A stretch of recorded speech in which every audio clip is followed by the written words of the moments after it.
Honorable members, shall we pray?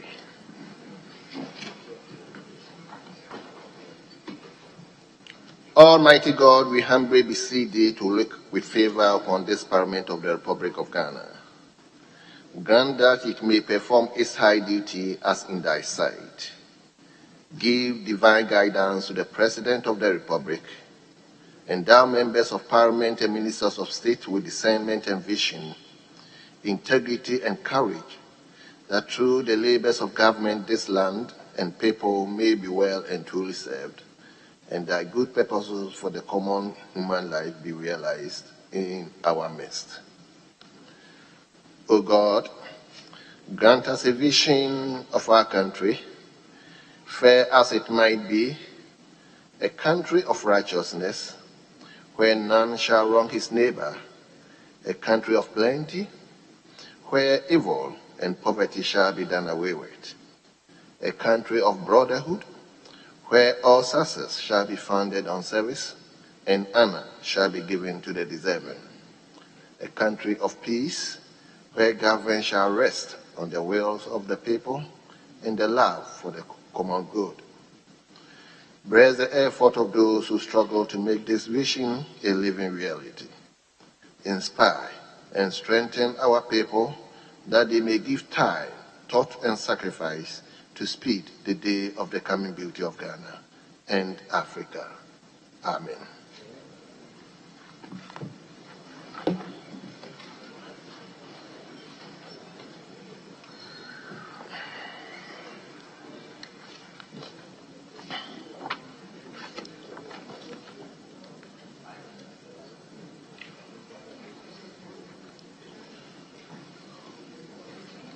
Honorable members, we shall skip item 2, item 3, and move to item number 4 on today's order paper. Item number 4, correction of votes and proceedings and official report.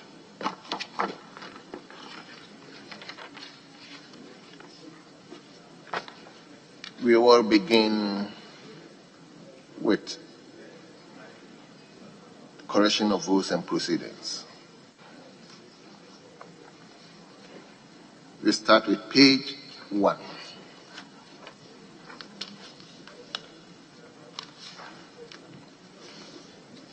Page 2.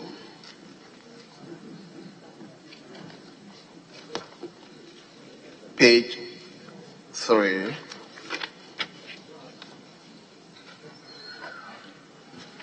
Page number 4.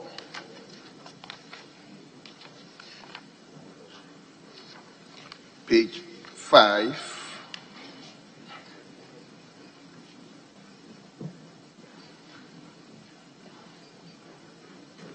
Page 6.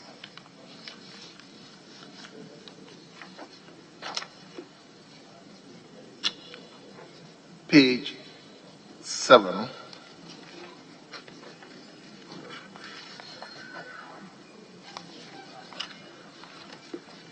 Page number 8.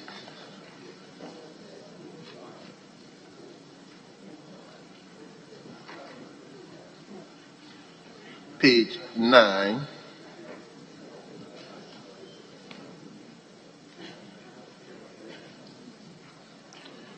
Page 10.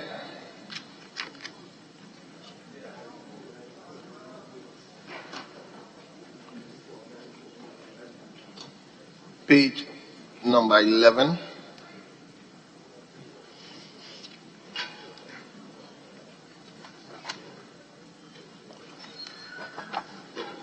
Page 12.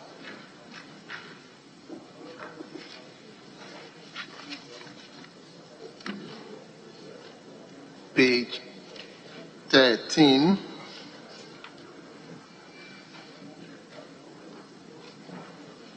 Honorable, are you on your feet? Page number 14. Yes, Honorable Member for Patterson.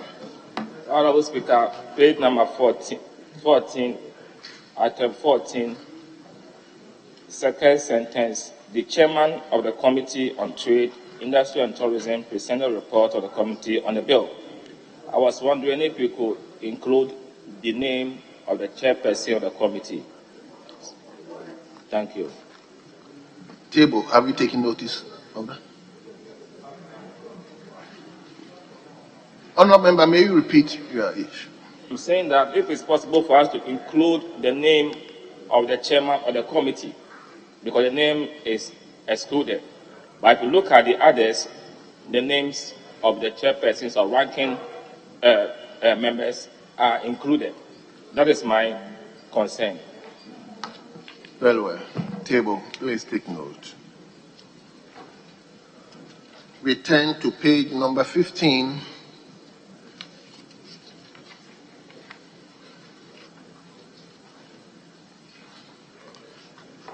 Page 16.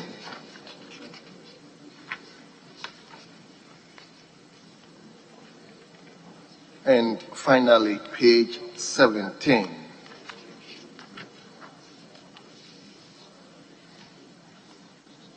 Honourable members, in the absence of any further corrections, the votes and proceedings of 16 June 2022 are adopted as the true records of proceedings.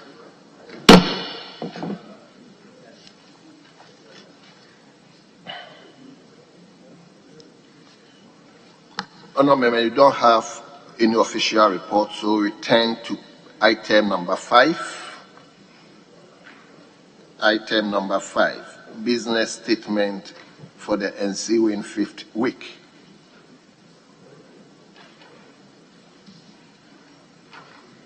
Item number 5, business statement of the ensuing 5th week.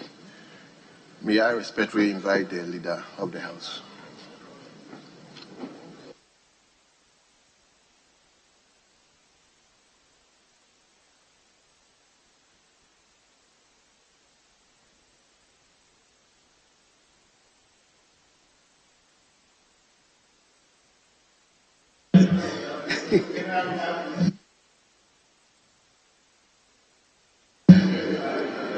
Mr. Speaker, the Business Committee met yesterday, the 16th of June, 2022, and arranged business of the House for the 5th week ending Friday, the 24th of June, 2022. The Speaker, the committee accordingly submits its report as follows.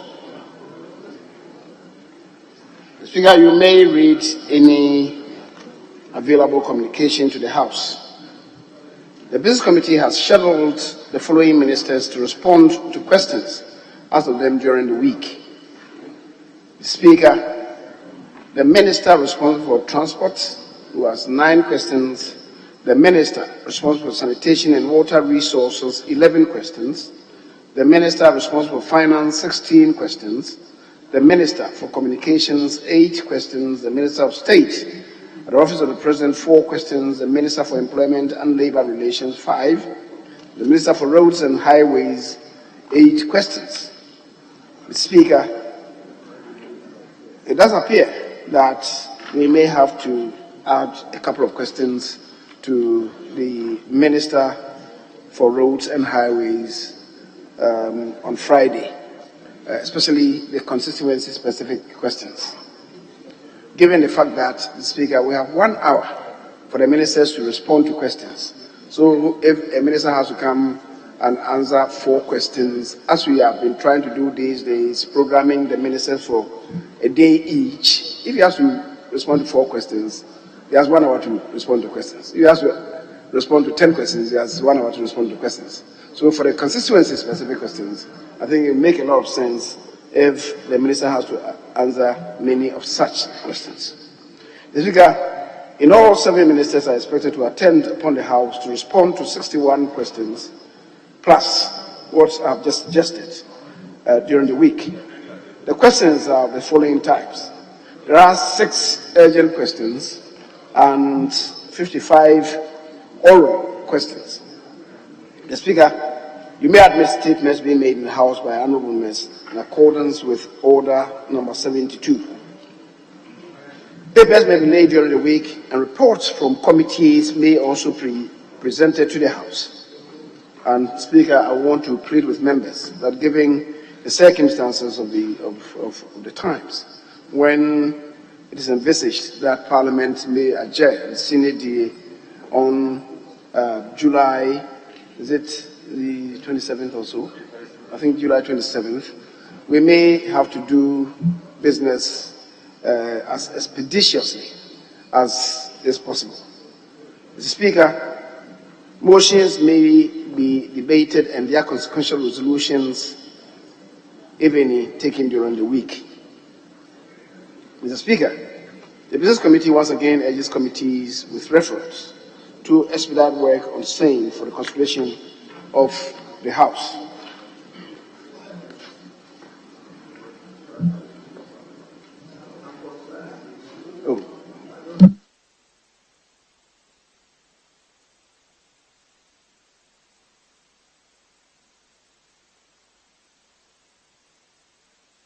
Mr. Speaker, as indicated in the week's business statement, the Honourable Minister responsible for Finance was scheduled to attend upon the House yesterday, Thursday, the 16th of June 2022, to brief Parliament on the expenditure incurred by government since the outbreak of COVID-19 pandemic in the country in 2022. The Speaker, the Minister was also programmed to respond to questions yesterday. Unfortunately, because of what information that we gave to the House yesterday, he couldn't be here with us. So we programmed him to be with us on Wednesday. And Wednesday, he's going to answer to those questions and also to brief the House on government's COVID-19 expenditure. Speaker, thereafter, I think there are a few matters that we may have to perhaps have a joint caucus meeting for the Minister to respond to them for us. That is after the questions have been answered, after the briefing, and it may become necessary for us to engage the Minister in a joint caucus meeting.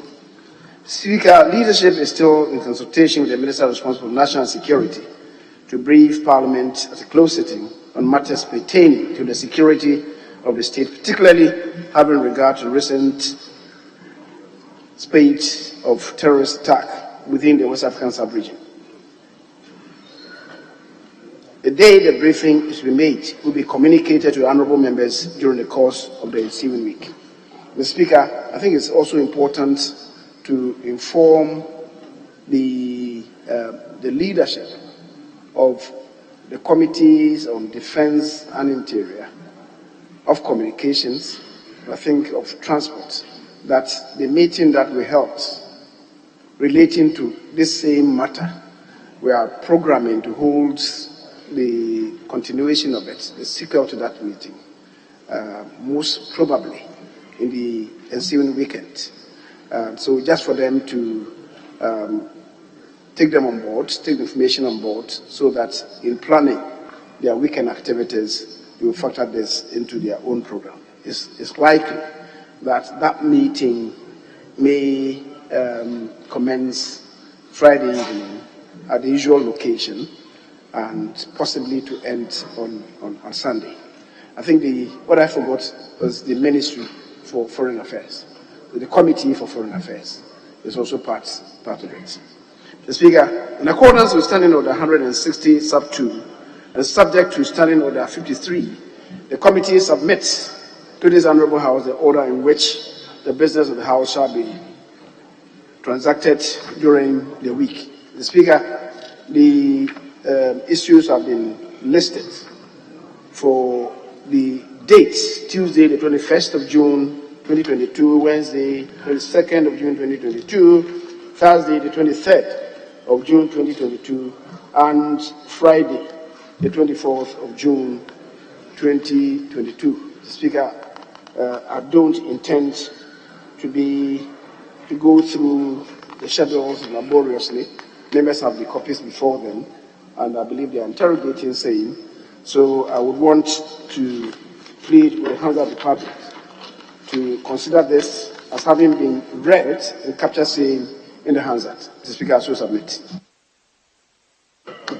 Thank you very much, Honorable Leader. Yes, Honorable Members, the business statement for the ensuing year has been presented to us. So if there are any issues members would like to raise. Yes, I'll start from the back bench. Yes. Thank you, Mr. Speaker. Mr. Speaker, I filed a question under Ministry of Gender, Children and Social Protection, which was admitted and advertised in last week's business statement, but it did not, and scheduled for today, which is 11th of June, but did not find space in today's order paper and the business statement. Leader, did you hear the question?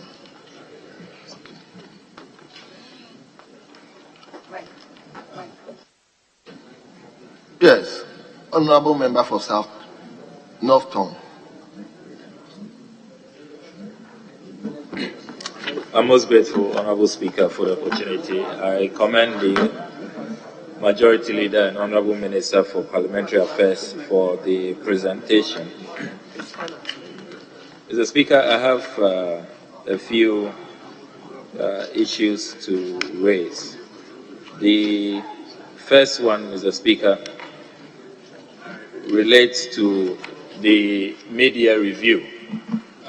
Is the Honorable Majority Leader able to give us an indication, at least some indication that we can work with? Because July is almost upon us, and if we know, we can start putting ourselves in readiness for that presentation. So if the Honorable Majority Leader can give us an indication in that regard. Then, Mr. Speaker, the second issue relates to urgent questions that we have filed, the Honorable Kwame Agoja and I, 3 urgent questions to the Honorable Minister for Finance.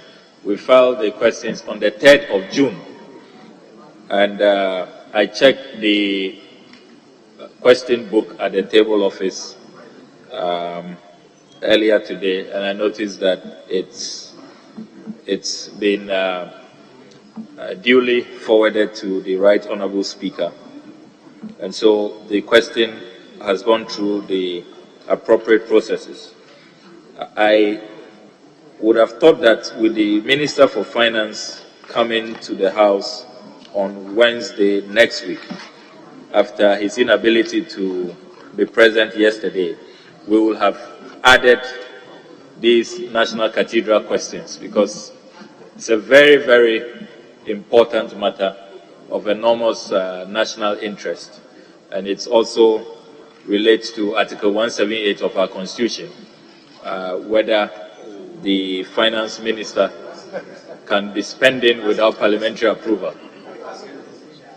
I want you to know the nature of the question. I see the Majority Leader doesn't want me to go into the nature of the question. It will give you further elucidation on the importance of the question, you know.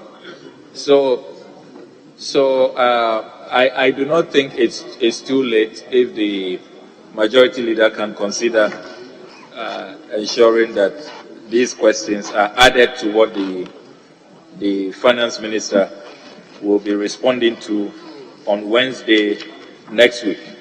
And then finally, Mr. Speaker, the National Security Minister's briefing,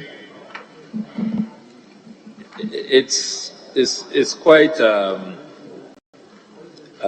unfortunate that we don't have a specific day for when the briefing will occur. But out of this House, we see a lot of activity that the national security apparatus is engaged in. And they are engaging other community leaders, the clergy, you know, chiefs, and others. Members of Parliament are crucial in our constituencies. and it is really imperative that we are also engaged. So I would like to appeal to the majority leader to do some work in expediting action so we can receive an early briefing, since the National Security Minister says that there's an imminent threat, so that we will also be kept in the picture accordingly. And finally, Mr. Speaker, there are a few matters that the Right Honourable Speaker had given timelines, a number of issues like the police excessive force in the Biposu SHS in the Ashanti region.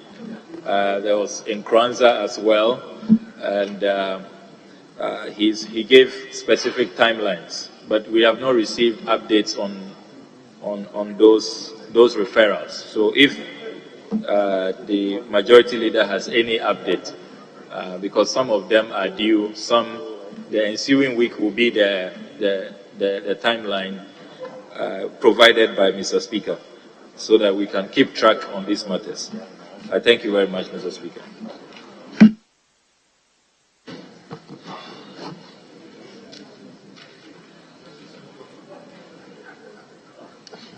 Let me come to Bosa. Thank you, Mr. Speaker. Mr. Speaker, I also rise to raise a number of issues.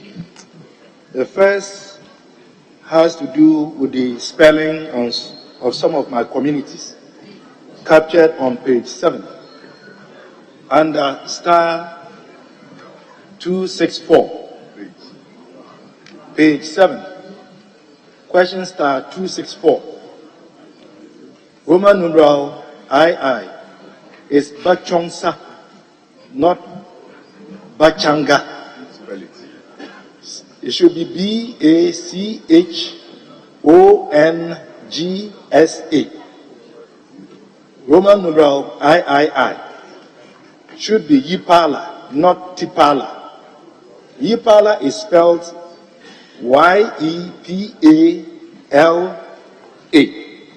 Mr. Speaker, the other issue that worries me greatly has to do with a private member's motion that I filed with my ranking member to do with some 68 million Ghana cedis expended to procure past examination questions and examiners' reports. I have noticed, quite worryingly, that for some time now, the said motion doesn't appear on the business statement, neither does it appear in the other paper. Interestingly, a similar motion filed calling for a bipartisan investigation into exam malpractices in relation to WAEC-administered exams has been constantly appearing, and I would want to know why this is the case. Just because looking at the other paper, it indicates that the finance minister is to answer some 16 questions. And quite honestly, it should be more.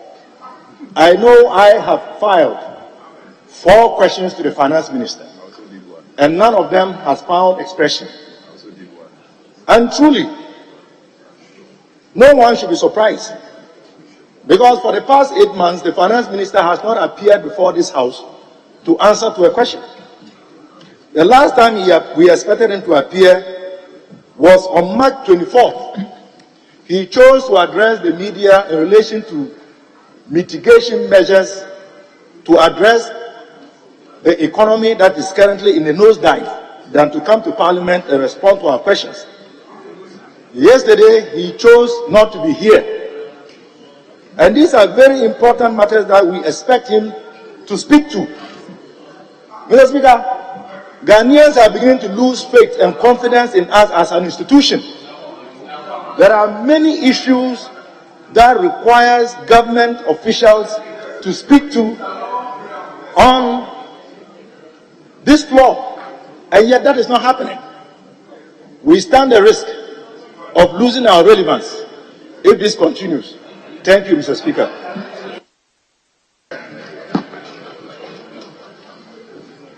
Yes, let me come to Honorable Jatta. Thank you very much, Right Honorable Speaker. Right Honorable Speaker, I just have a few issues to raise. First one has to do with the security of this House. The National Security Ministry launched the See Something, Say Something campaign. See Something, Say Something campaign.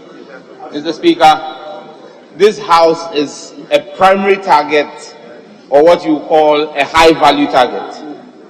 And the question that I want to ask is the preparedness of the Parliamentary Service Board and the Parliamentary Service in ensuring the security of the premises and the precincts of Parliament. The Marshal's office has drawn up elaborate plans for beefing up the security of this place. It doesn't appear that it is a priority of the Parliamentary Service, and we have instances where persons are walking into Job 600 and knocking on the office doors of members of Parliament. Maybe they won't get access to the offices of leadership because of the structure of your offices, but they get to our offices. So what plan does the Parliamentary Service have for the See Something, Say Something campaign and beefing up security on the premises? Then, Mr. Speaker, the second issue has to do with when is the President going to set up the emolument committee as enshrined by Article 71? It's extremely important that as we sit in this Parliament, we know our conditions of service. As members of Parliament in this 8th Parliament, we don't know our conditions of service. And with the poor depreciation of the CD, the time value of money makes it very imperative that you pay us our proper salaries now, not 4 years later. Where majority leader, when you pay us our salaries, people turn around and say we are taking fat ex gratia, when that is our salary that you delayed in paying. So when is the President setting up the emoluments committee? Because even you as Minister for Parliamentary Affairs and leader of government business and majority leader, you don't know your conditions of service. If they ask you what your salary is today, as the majority leader in Parliament, you don't know. So Mr. Speaker, he doesn't know. Even the Speaker doesn't know his conditions of service. The final issue I will raise, Mr. Speaker, is if the business committee can schedule a briefing, a joint briefing of the Ministers of Interior, Communication and Finance for this House on a critical issue involving the Ghana card. The Ministry of Communication has issued a deadline of 31st of this month, that 1st of July, they are going to deactivate SIM cards. The Bank of Ghana says that your money that is in your own account that you paid in from the 1st of July, you cannot access it without a Ghana card. And they are all taking reference to a legislative instrument from this House, LI 2111. Even the Electoral Commission is preparing to bring us a CR that is to create a new voters register using a Ghana card. But majority of our constituents today, some of them have registered since 2018. The National Identity Authority is unable to provide them their Ghana cards. So as representatives of the Ghanaian people, what is this House going to do between now and the 31st of this month to ensure that our constituents who have registered for the Ghana card get the Ghana card so that they are not disenfranchised? Or if the NIA is unable to provide those cards for Ghanaians who are willing and ready to acquire those cards, we stay the hands of those agencies not to put our constituents in jeopardy. What plans do we have to have the Interior Minister who oversees the NIA, the Communications Minister who oversees the NCA, and the Finance Minister who has some oversight over the Bank of Ghana to appear before us to deal with these issues of timeline vis-a-vis the Ghana card? I thank you. Yeah. Leader, will you respond to those ones before we, or I should take more? I should take more. Okay. Well. Let me come to Honorable Savdai. Speaker, thank you for the opportunity. Mr. Speaker, I want to begin from where the Honorable Sam George left off. Mr. Speaker, my worry is that the NIA came to brief the House on the efforts they are making to ensure that every qualified Ghanaian got registered. And as part of the demand, that what steps they are taking to ensure that everyone gets registered. Mr. Speaker, in my constituency, the district office is stationed far away from the people. And it costs a lot of money for somebody to move from, say, Germany to Kweve or Peki to get registered. When they register, it takes a lot of time for them to even get the cards issued. Because of the financial implications, the people are most unwilling to go and get registered. We are asking NIA to go around to do the registration in the communities as they did before. They are most unwilling to do that. And it's become a very difficult situation for MPs to now transport people to and fro. So we want to urge the House, to urge NIA to send his men and women around to do the registration at the convenience of the people. That's one. Mr. Speaker, two. Mr. Speaker, I raised the issue of outstanding private members' motions that continue to linger on our other papers. I see that business is not heavy now. I urge that we take those motions to free the other paper to accommodate more. But it's not happening. We want to work. Majority leader, we want to work. Bring us work. So feature the motions and let's take them so we can free space for more. In addition to that, leader indicated 2 weeks ago that in addition to questions that will be admitted from members going forward, there are about 736 outstanding ones. Last week, I see that the questions that were featured for the Minister of Finance, because he couldn't come, they've been repeated for next week, which is good. But it means that questions which would have featured next week, they won't get the opportunity. So I want to urge that the deputies take time to come and answer them. We don't always have to have the substantive coming to answer the questions. They can get the answers, come and respond to members, so we can free space to have their outstanding questions that have not been featured. Mr. Speaker, my third point is that the issues of bills. We have a lot of bills that are before us. Some have been referred to committees. It appears that they are lingering at the committee level. We want to urge leader to bring some pressure to bear on committee chairman to expedite work on these bills so we can take them. The life of this parliament is 4 years. We've spent 18 months, it's gone. We only have 2.5 years to go. If we are not careful, some of those bills will fall into a fluxing of time and they will elapse. But I don't think that is what we intend for those bills to suffer. Then finally, Mr. Speaker, I have directed questions to the Minister of State at the Office of the President concerning some matters. The indications are clearly that they've been remitted to him to respond. It's taking forever. I want to urge the chairman of the leader of the House to, as it were, feature those for me so I can have those responses. Mr. Speaker, thank you for the opportunity. Yes, we now turn to Bongo.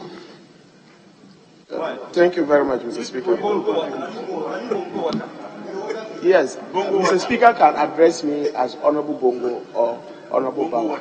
So Mr. Speaker is right to say Honorable Bongo. You still have the order. Mr. Speaker, I have realized that if you want your question to be admitted, never add the word COVID to it. No, I'm just saying that I've realized that if you don't want your question to be answered, or if you want your question to be answered, don't add the word COVID to it. I say this because about 2 months or 3 months ago, I filed a question with regards to some procurement processes that had gone on with the Ministry of Health. The question was scheduled. Then I got a call from the table's office that they had brought the wrong response to the question, and therefore they were rescheduling it. They did that for a number of times. And Mr. Speaker, luckily enough, last week, Friday, you were in the chair when they brought the question, and there was no response in the what they call the order paper. And I then drew the attention of this the deputy majority leader that if he could consider rescheduling it and bringing it this week. In fact, he stood in this parliament and indicated that this week he was going to ensure that in the business it will find expression. Again, it is out. I've checked and it's not there. I just want to ask the majority leader, when will COVID questions be admitted, particularly mine? When will it be admitted? Thank you very much. We now come to Ho Central. Mr. Speaker, thank you very much. This is about the fourth time I am raising issues with two questions I posed to the Minister for Finance on our District Assembly's Common Fund. Last week, I raised it. The Deputy Majority Leader said I should follow up. I did, and the result is that the Speaker had approved the questions way back 23rd March 2022. But up to now, those two questions have not been listed. And the Minister has not appeared even before the local government committee to answer similar questions. So I want to find out from the majority leader whether he can slot these questions in for the Wednesday encounter with the Minister for Finance. I thank you. Very well. Yes, let him now come to Elembele. Thank you. Thank you, Mr. Speaker. Mr. Speaker, before I got here, I read a petition from the research assistants. We're lamenting their salary and welfare and the fact that they have not been paid for some time, and the proposed increment has also not taken effect. This must be addressed. As you can imagine how important these research assistants are. I know that we've talked about it. I know that a lot of work is being done on it, but it's taking some time, and I'll be happy to know where we are on that matter. Mr. Speaker, if we listen to some of the comments made earlier about the National Identification Authority, it's very clear that a lot of Ghanaians are still struggling to get that Ghana card. We are aware that the Electoral Commission intends to use the Ghana card as the ID card for the 2024 election. If that is the case, we need to bring the National Identification Authority officials here. We are in 2022 to address all those bottlenecks before we get close and it becomes a problem. If it is a problem and Ghanaians do not have that ID card, then we must go back to the Electoral Commission to address that issue. It's a matter that is of national interest, national security interest, that must be addressed.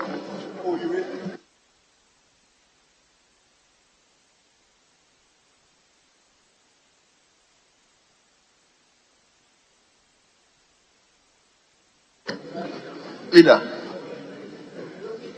may I go on? So that you can respond to. We can take all of them in one swoop, except that there are many of them that really have no relation with the business statement before us.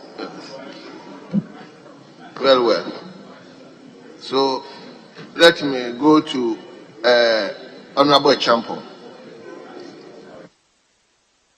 Mr. Speaker, thank you very much for the opportunity. Mr. Speaker, I've seen the Finance Minister bill to answer about 16 questions come next week.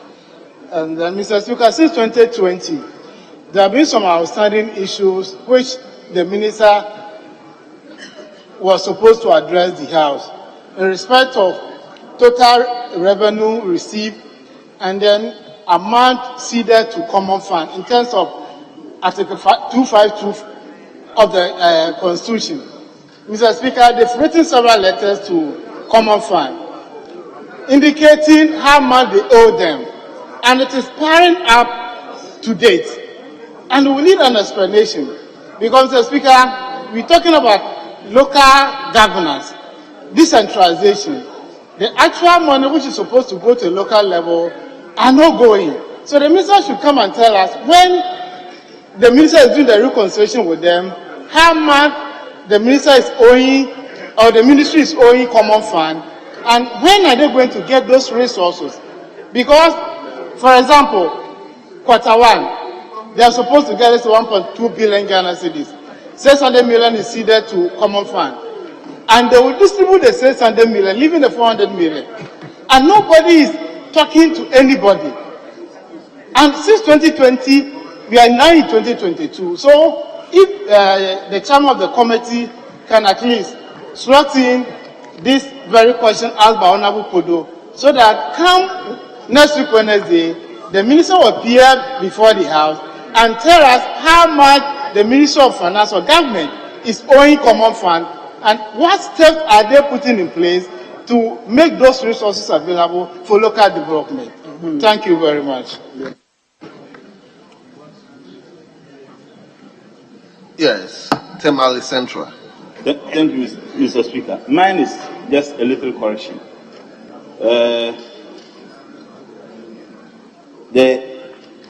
What I wrote,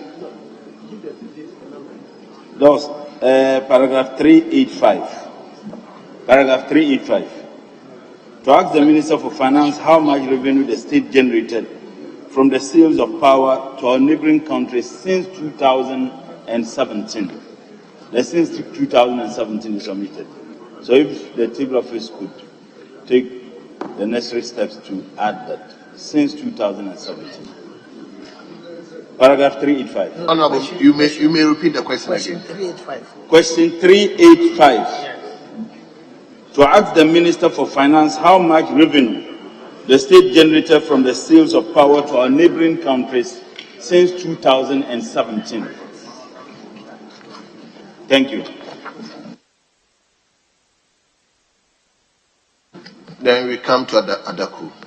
Thank you, Right Honourable Speaker. We thank the leader for the business statement. Mr. Speaker, I just want your help on this. All our leaders who present the business statement get frustrated when we say things like, I filed a question, or why shouldn't you bring this minister here?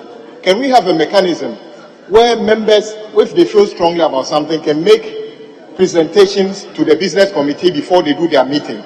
So if they decide not to include it, they'll give you reasons why they don't include it. But when they get frustrated that it's not part of the business statement, we don't know what agenda you have when you go to your business statement. So can Parliament have a mechanism where we can make those requests to you that can you consider including this? Mr. Speaker, on the issue that my colleagues have talked about, as we speak, in Adaklu, I have complaints about people who try to register for the ECOWAS card, saying that I went to register. When the pictures came, the card came, it is my name, but the picture is somebody else's picture. Then they tell me to go and re-register. After that, they tell me it's double registration, so I won't get my card. Mr. Speaker, I think these are some of the reasons, in addition to what my colleague have said, that the NIA necessarily have to come and apprise the House so that we all know what we can do, because there's a general understanding that we don't have the actual plastic cards to issue to our citizens. They register and they don't get a card, and we don't even know when they are going to get a card. Mr. Speaker, we feel strongly that the NIA should appear before the House to update us. Thank you very much for the opportunity. Yes. I think I'm taking the last slot from the leader. Yes, leader. Mr. Speaker, just to thank you for the opportunity and to assure the Honorable Kwame Agoja that his concern is noted, but probably until we review the standing orders, he can opt for making a representation to any member of the business committee, including me, of matters that are of concern to him or any member, so that, Mr. Speaker, we can articulate and raise same at the business committee. But, Mr. Speaker, I have just one emphasis to make, and that is the point made by the Honorable Sam George and the leader and chairman of government business, the matter of the national ID card and even the contemplation of the Electoral Commission of Ghana to use it as basis for registration or for the conduct of the 2024 elections makes it a democratic imperative that every deserving Ghanaian has the national ID card. Any failure on their part will throw our democracy in jeopardy. And therefore, the matter he has raised in many areas, in fact, Mr. Speaker, normally I drive out of my house through the Tamale Regional Office, popularly known as the Regional Coordinating Councils. And on daily basis, as I leave town in the morning, I see queues of old men and women and young people just at the gate of the regional administration. When you ask, they say they are here to apply for national ID card. That public good must be made increasingly and easily available to the Ghanaian. Then my final one, leader, I was at business committee briefly, but Mr. Speaker, I couldn't stay full. There is a simmering problem with the poultry industry in Ghana. Poultry farmers have difficulty accessing what they call poultry feed. I understand that a number of poultry-related businesses are closing up for some difficulties with the business of poultry. Mr. Speaker, we are already an unacceptable net importer of poultry when we have capacity and capability to be able to produce the poultry that we need. It is my recommendation that the Minister for Agriculture will have to come and brief this House on the state of the poultry industry in Ghana, the challenges, and what we can do to assist, because, Mr. Speaker, it remains a major source of employment apart from satisfying the protein needs of Ghanaians. I thank you, Mr. Speaker. Thank you very much. Honorable Majority Leader, may I respectfully invite you to respond to.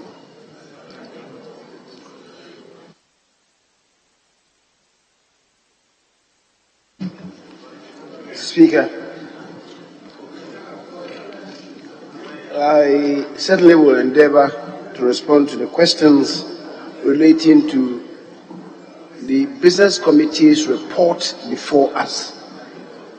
Speaker, some people in this House have the uncanny ability of fielding questions here on Fridays which do not bear any semblance to the Business Committee's reports that is submitted to us. And I see one of them, example is Sam the George.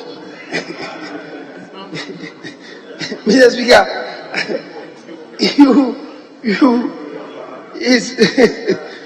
he's raising issues which have nothing to do with the Business Committee's reports. But of course, if you have the minority leader who is also a member of the Business Committee, always trying to cause internal bleeding to the party's report, Mr. Speaker, we are in trouble. He is part of the Business Committee. He doesn't raise these matters. When you come, and then you find a way to raise questions, poultry farmers' questions, how does it relate to the Business Committee's report before us? The report that you and I fashioned. I mean,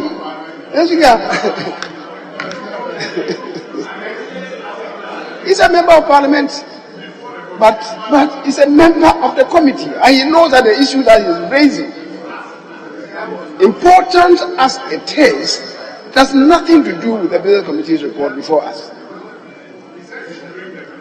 Mr. Speaker,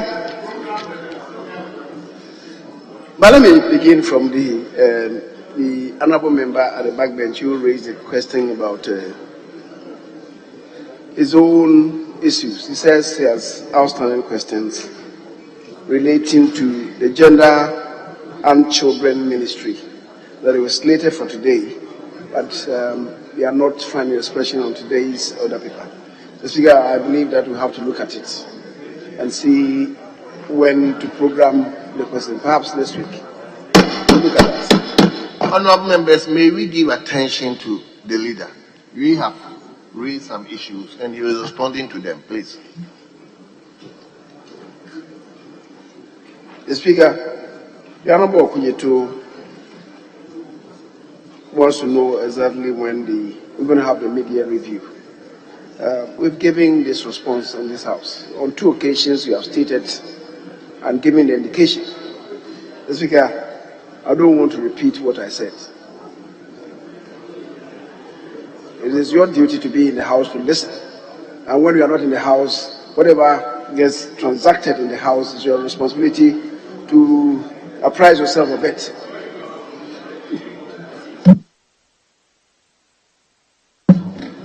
So it is not for me to be repeating myself every time. I've given an indication on 2 occasions already. Mr. Speaker, the same honourable member says that he has urgent questions that have been forwarded to the Speaker, and the Speaker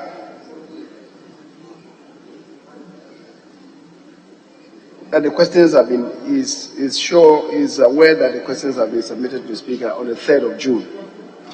The Speaker, the fact that you've submitted questions and they got into the Speaker, as you have diligently traced and tracked that it got to the Speaker on the 3rd of June, I thought you were going to tell me that the Speaker has admitted the questions. If the Speaker has not admitted the questions, they will not come to the Business Committee for programming. So you have some further work to do, tracing and tracking. So, but I think it's important that you have undertaken to do this. We will liaise with the table office to see the status of those questions, and then what must be done, sequel to the Speaker admitting or not admitting the questions. The Speaker, I agree with the colleague that yes, the national security apparatus is also having some engagement with civil society and the general populace. And it's important that we are briefed, because when we go back to the constituencies, we should be well positioned to respond to issues that perhaps become before us.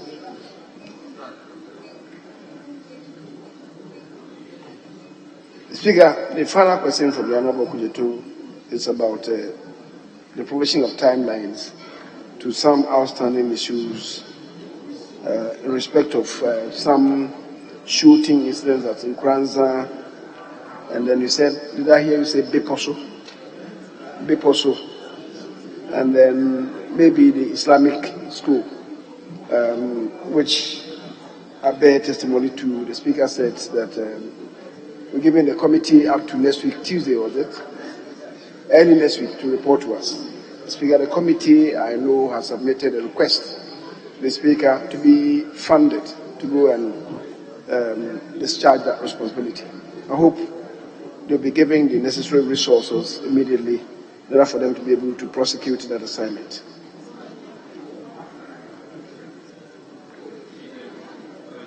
Question. Maybe I've responded to you. The question on media, I've responded to you. It's your responsibility to trace and track what you said in the House. I've given that indication on 2 occasions here and given dates. Honourable member is lost. I've given the indication here. If you're not here, is it for me to be repeating the question to you? Yes, Speaker. The Honourable Dr. Apak, I think he related to question 264, and he said the names of some of the communities have been misspelled. I guess your handwriting may not be legible enough. I guess your handwriting is not legible enough to the class at table. So do what is appropriate. Maybe the next time you have to type out the names of those communities. Now that you admit that your handwriting is not legible enough.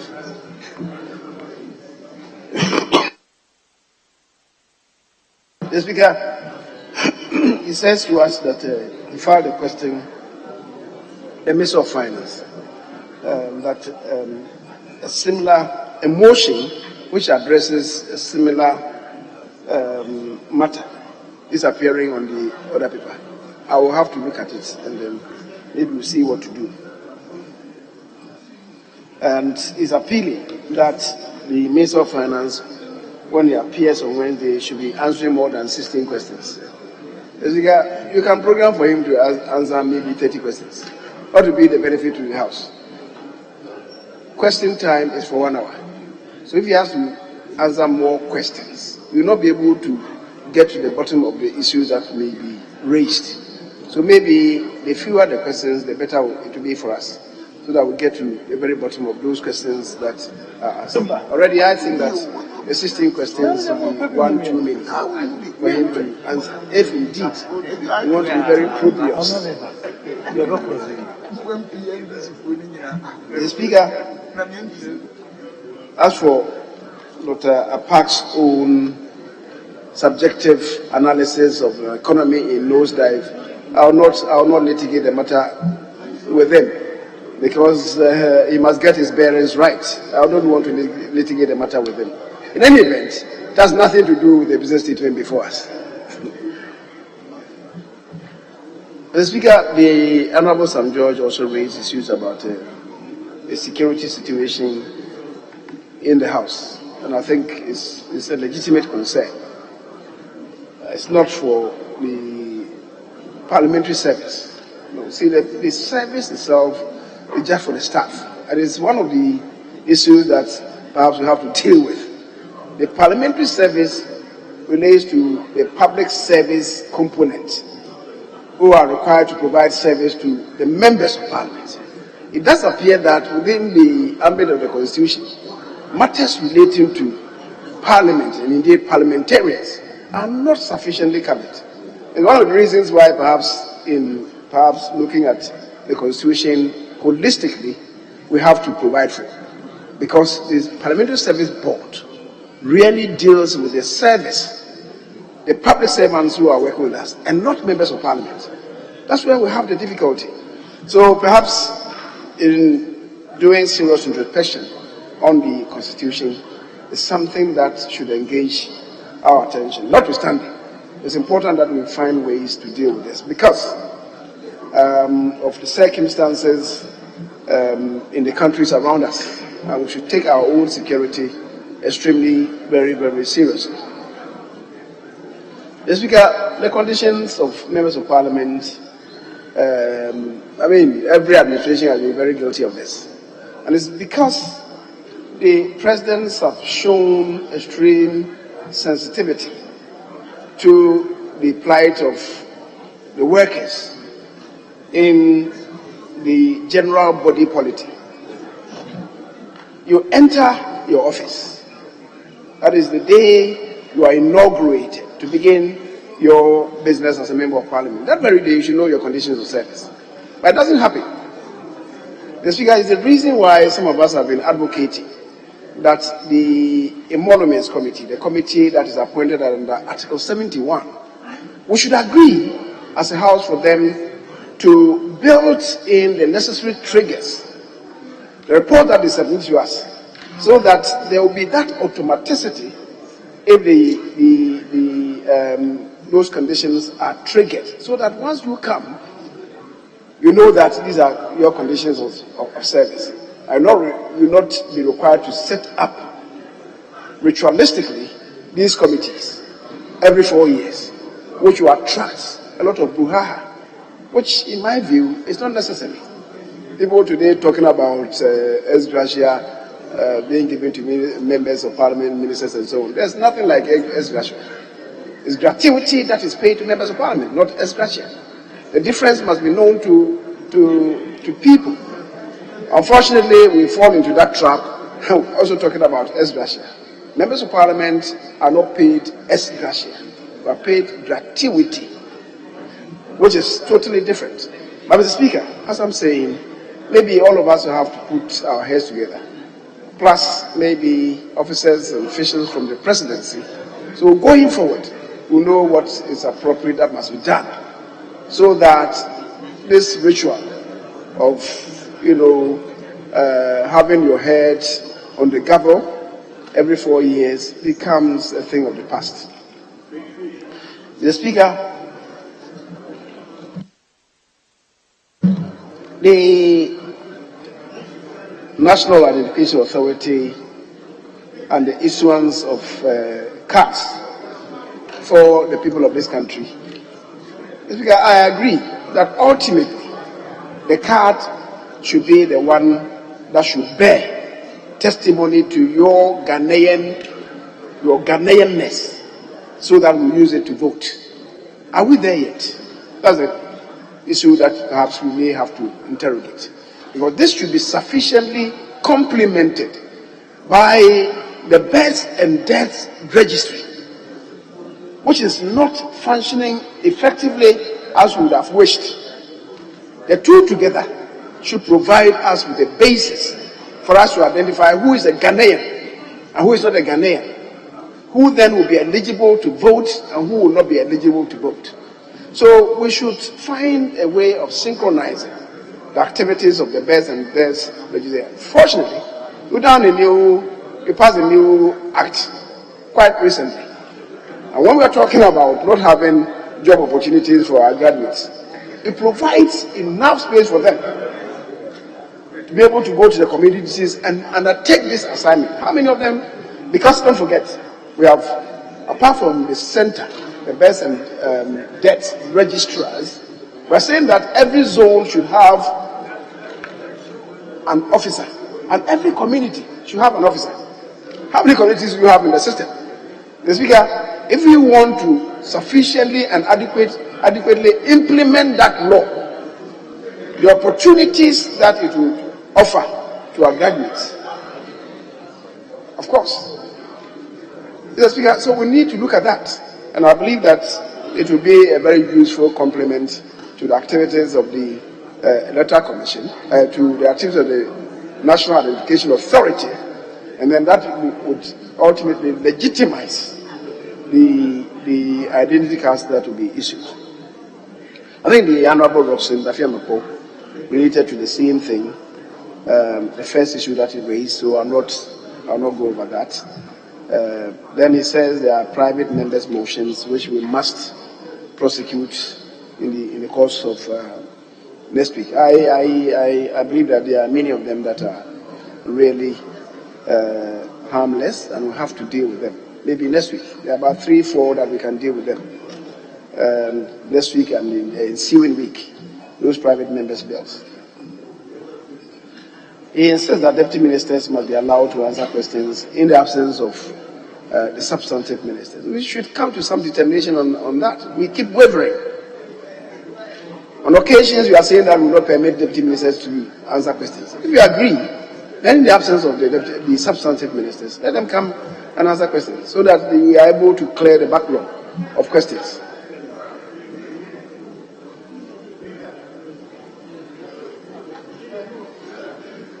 Just so the issue of bills that are outstanding, I think we are going to be able to start some of them today, because the previous parliament, the 7th parliament, passed many bills, unprecedented in the history of the 4th Republic, and we must follow that same path. The Speaker, the Honorable Bauer, he says to us that if you want your question to be responded to in the House, you shouldn't add COVID. He should advise himself then, if he knows that to be the truth. If he knows that to be the truth, he should advise himself. Even though, but I believe that he said that in the light of it. The Speaker, the question that he says is asked, we follow through. If the Speaker has admitted and see to its logical conclusion.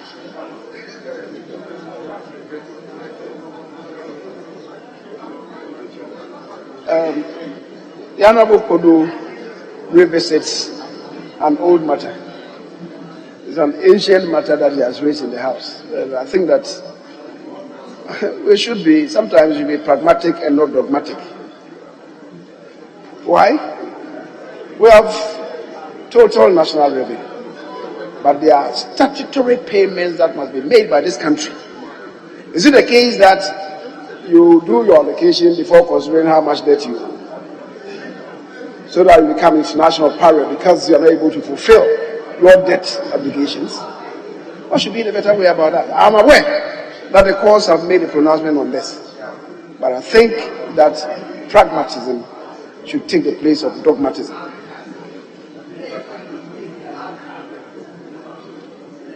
The Honorable Amabua raises issues about research assistants and their remuneration.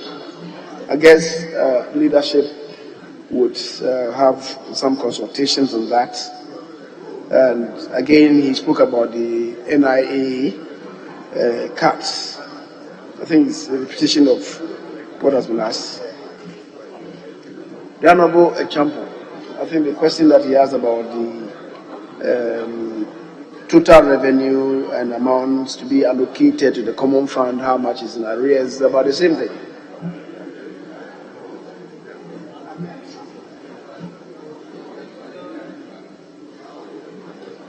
The Speaker, the Honorable Muntala, is asking, that is the question that he asked.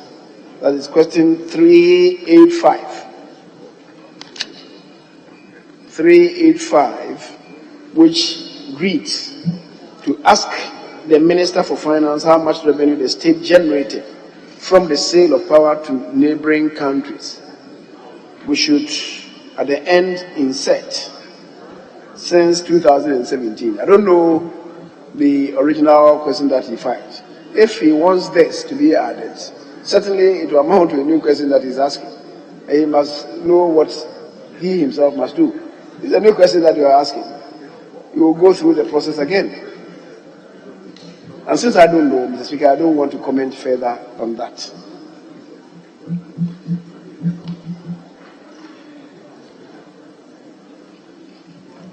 The Honorable Abuja, you asked about business to the House. That is what comes before the Business Committee. The only program what comes before us. We don't to generate business for the House. I think I've related to this question on many, many occasions. You are a senior member of this House. You don't bring rudimentary questions that you should know. And that is, you are a child. Advise whoever asks you to bring this question to the House.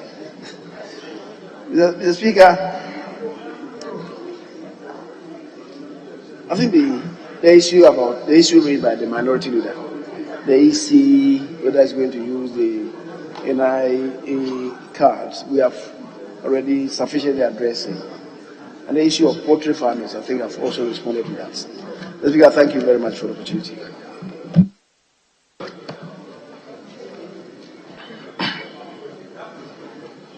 Honourable members, the business statement for the ensuing week, as presented by the leader of the House, is hereby adopted.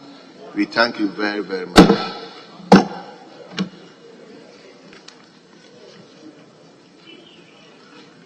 We move to item number 6, question time. And we have 1, 2, 3, 4, 5, 6, 7, 8, 9, 10, 11, 12, 13, 14, plus agent question, 15, all for one man. Offer.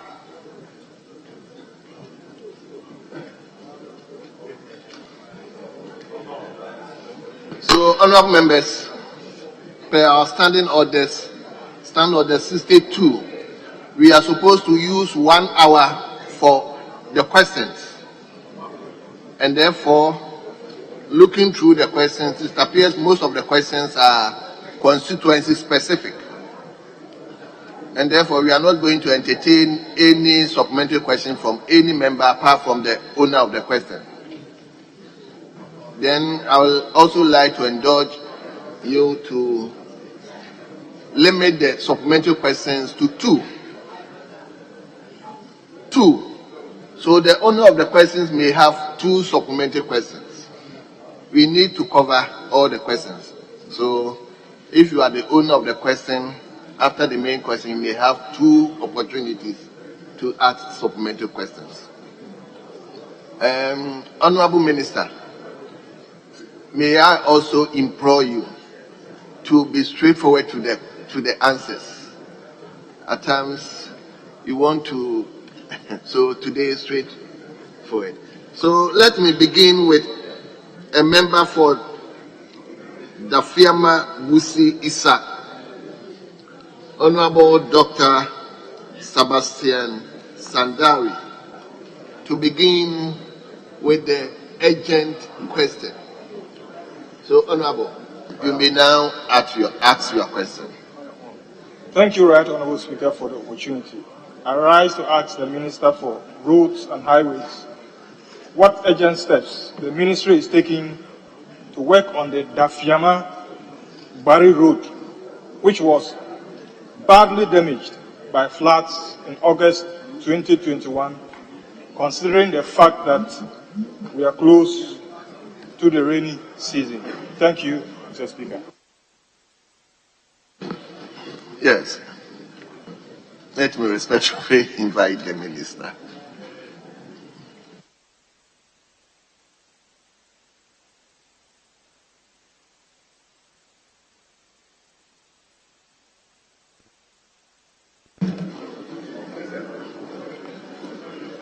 I thank you, Mr. Speaker. Mr. Speaker, the Fiama-Bari Figure Road is 11 kilometers and it is located in the Fiama-Busi Issa district of the Upper West region. Mr. Speaker, it is true that the road is one of the many roads that were affected by the damaging floods of August in 2021. Mr. Speaker, however, following the urgent visit to the region of Upper West by a team of engineers from the Ministry of Roads and Highways led by the Minister, engineering studies were undertaken on all the affected roads, including that of the Fiama-Bari Road. Mr. Speaker, estimates have been prepared and submitted to our head office by the officers of the Regional Office of Upper West. A decision has been taken, and it's a firm one. A decision has been taken to issue works on the damaged section of the Fiama-Bari Road as a variation order on the ongoing Wa to Han road works being undertaken by Mrs. PW Ganem Limited. The contractor, Mr. Speaker, is now mobilizing to move to site. I thank you, Mr. Speaker. Yes. Honourable Member, any supplementary question? Yes, Right Honorable Speaker. Honorable Minister, with considering the fact that we are in the rainy season and the road being severely damaged, divided by deep trenches, will you consider an urgent measure to fill these deep trenches at the Chireka-Kalapari and Sangwe as portions of the road, to fill those deep trenches, while enough time is given to mobilize to work on the full road, because with the rains, children cannot go to school. Pregnant women cannot visit health facilities, and even the elderly cannot also cross. So I'm asking if some urgent measures could be taken to fill the deep trenches while work goes on the full length of the road. Thank you. Yes, Minister. Mr. Speaker, I thank you. Mr. Speaker, I want to assure my honorable colleague that once a contractor has been identified and once a VO is being issued, it means that it should be taken that there is a contractor on site, and we shall carry that message, for the contractor to keep an eye on the road, and before he starts work, wherever the road has a problem, like you said, in the areas where the school children cross, the contractor on site will have a sitting engineer as a supervising engineer, and that will be done, and he will keep an eye on the road. I thank you, Mr. Speaker. Yes, honorable member. Thank you, Right Honorable Speaker. With the serious nature of the situation, may I know from the minister, when will the contractor move to site? Though you said the contractor is mobilizing, mobilization can take even a year, but may I know, with the urgent nature, when will the contractor move to site? Thank you, Right Honorable Speaker. Yes, honorable minister. I thank you, Mr. Speaker. Mr. Speaker, normally, all things being equal, mobilization is between 2 weeks and maximum of 3 weeks. The contractor will be on the site. I thank you, Mr. Speaker. Very well. We now move to question number 330. Question number 330. And the question stands in the member for Bongo, Honorable Edward Bauer. Honorable, you may ask your question now. Thank you very much, Mr. Speaker, for the opportunity to ask the Minister for Roads and Highways when the following roads would be completed. I, Kansoy Namo Boda. I, Namo Abilizanga. Thank you, Mr. Speaker. Yes, honorable minister.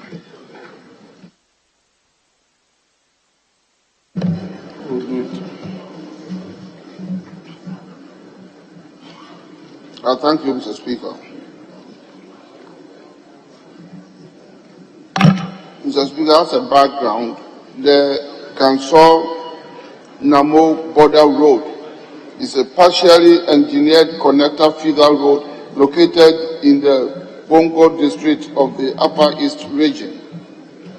The road has natural gravel and earth sections which are in poor conditions. Currently, Mr. Speaker, there is no program for the road. But the future program, Mr. Speaker, is that engineering, design, and condition studies are being undertaken for upgrading of the road. The execution of the works will be considered under the 2023 budget, and that is for the Council to Namo Road. Mr. Speaker, Namo to Abelizanga Road. This road is partially engineered connector feeder road with partly gravel and earth section. It is located in the Bongo district of the Upper East region and has poor surface condition. And again, Mr. Speaker, there is no program for the road currently. But engineering, design, and condition studies are being undertaken for the upgrading of this road. The execution of the works will be considered under the 2023 budget. I thank you, Mr. Speaker. Yes, Honorable Adrian, any further question? Thank you very much, Mr. Speaker. Mr. Speaker, you realize that even in the answer to the Minister for Roads and Highways, he admits that the roads are in very bad shape. We are just entering into the rainy season. It is a major, even though it is in a bad shape, it's a very major road linking Ghana to Burkina Faso. And most of the people who live in those enclaves are into commercial business between Burkina Faso and that of Ghana. So when it rains, it renders the whole place not motorable. And what it then does is that the people are not able to engage in that. It comes with its own cascading effect in terms of how they lose their incomes. Whilst we wait for a possibility of putting this in the 2023 budget, is it possible that your ministry could consider just getting graders and other things to put it on them, because to work on them, because as we speak now, there are bridges that were constructed, and those bridges were constructed and they just put the structures there, but even you don't have gravel even coming to fill it up. So even in terms of what do you call it, motor, it's a risk, particularly if you are riding in the night. So can you consider just using your agencies, whether it's the rural, urban, not urban, the other one, the feeder roads, to see how they could just make it a bit more trouble whilst you capture this in the 2023 budget? Thank you, Mr. Speaker. Yes, Minister. Mr. Speaker, I wish to associate myself with all the concerns expressed about the road by my honorable colleague, and we shall ensure that we bring it under the ongoing routine maintenance for such roads. The most important thing is that we have to link up quite often, and I will make sure that the regional directorate of the urban and feeder roads give you all the necessary assistance for the road to be motorable between now and the end of the year, until it is captured in next year's budget, which will be presented somewhere in November before the close of the year. I thank you, Mr. Speaker. Yes, Edwin. Thank you very much. I am glad that the minister has indicated this. I would definitely be calling upon you. Trust me, if this is done before the year, I will go on every mountain to let them know that you keep your word. Yeah. Thank you very much, Mr. Speaker. Thank you very much. Let's move on to question number 349. Question number 349. A member for Salaga South, Honorable Zewila Muhammad Ibrahima. Today I've mentioned all your names. Thank you, Today, Mr. ask Speaker. your question now. Thank you, Mr. Speaker. Mr. Speaker, before I proceed with my question, my name, Zuwera. That's my name, Zuwera. Thank you, Mr. Speaker. Mr. Speaker, I rise to ask the Minister for Roads and Highways when the following roads will be constructed to ease transportation challenges for the people of Salaga South constituency. 1. Number 1 to Abromasi. 2. Abromasi to Akamade. 3. Abromasi to Kibatito. 4. Steel Bridge to Sarkingo Nakura. 5. Abromasi to Kijeubato. 6. Makango to Salaga. 7. Salaga Kulupi. 8. Salaga to Kafaba. 9. Salaga to Yaili to Bunkwa. 10. Salaga to Lamsa. 11. Salaga to Dagombia. 12. Telpa to Silmunchu. And 13. Makango to Beteku. Thank you, Mr. Speaker. Minister, 13 separate rules. So.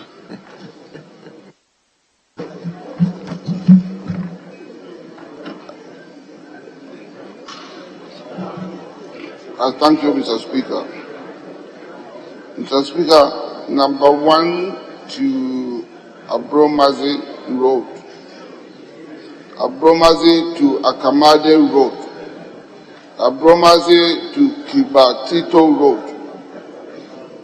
Steel Bridge to Salikingonakura Road. Abromazi to Kijau Bato Road. Saraga to Dagobia Road. And Taku to Silimunchu Road.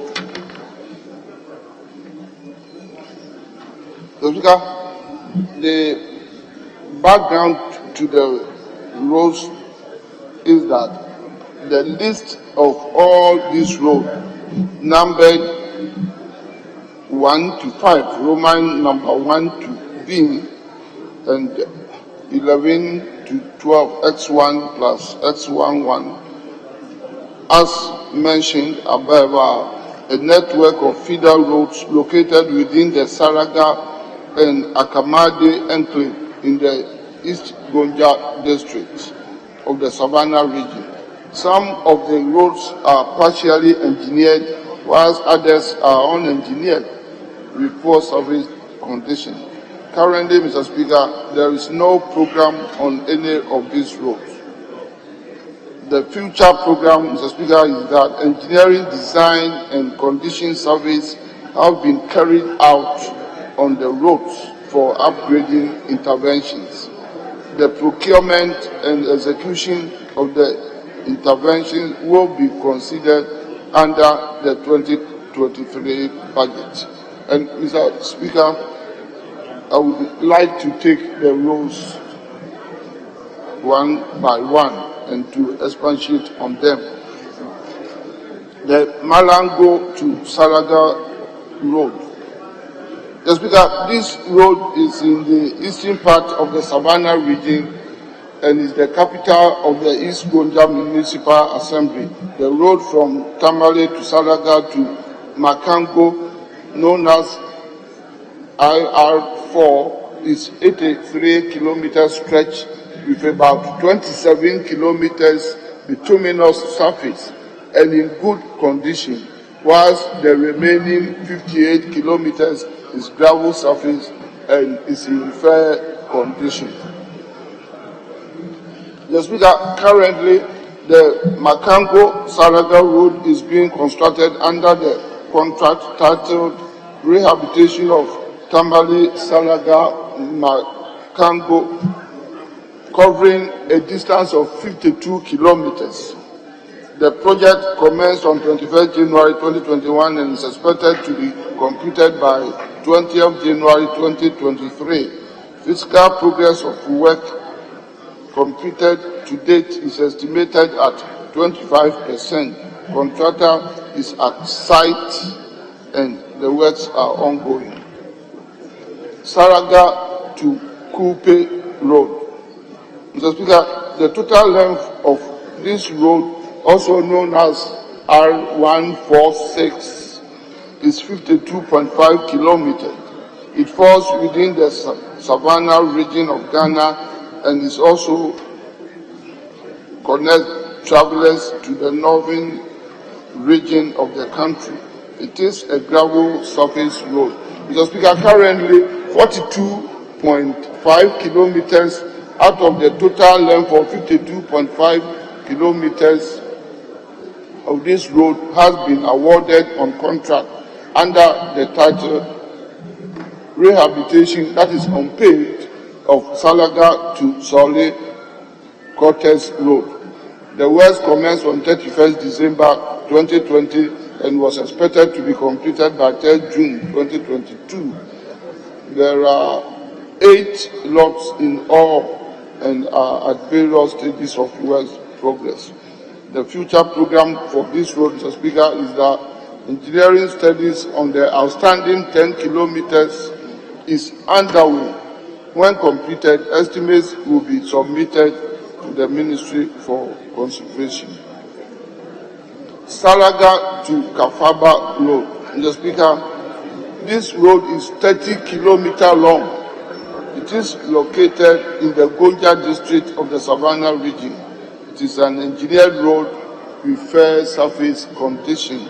Currently, Mr. Speaker, contract for spot improvement of the road measuring 30 kilometers was awarded for commencement on 10 February 2022 and expected for completion by 10th December 2022. The contractor was given possession of site on 27 January 2022 but has so far failed to commence work with no reason. A warning letter is to be issued to the contractor to show presence and commence with the works by the end of August 2022, failure to which the necessary contractual processes will be followed to terminate the contract for award. Saraga to Yayere to Buankwa and Saraga to Gagobia Road. Mr. Speaker, the Saraga to Yayere to Buankwa measures 29.6 kilometers and Saraga to Gagobia is 12 kilometers. And these are engineered feeder roads with poor surface condition and located in the East Gonja district of the Savannah region. Yes, Speaker, currently there is no program on any of these roads. The future program is that engineering designs and condition surveys for upgrading of the roads have been carried out for rehabilitation and will be considered under the 2023 budget. Saraga to Lamsa Road. Mr. Speaker, this road forms part of the Bao Akrape Feeder Road, which measures 21.2 kilometers. It is located in the East Gonja district of the Savannah region and referred to poor surface condition. There is no program on this road currently, Mr. Speaker. Engineering, design, and condition studies have been carried out on the road for rehabilitation and will be considered for execution under the 2023 budget as part of the future program for the road. Mr. Speaker, Makango to Gwetepo Road. Mr. Speaker, this road is identified also as Gwetepo Junction to Gwetepo Feeder Road of length 13.5 kilometers. It is a partially engineered road in poor condition and located in the East Gonja district of the Savannah region. There is no program on this road currently, Mr. Speaker.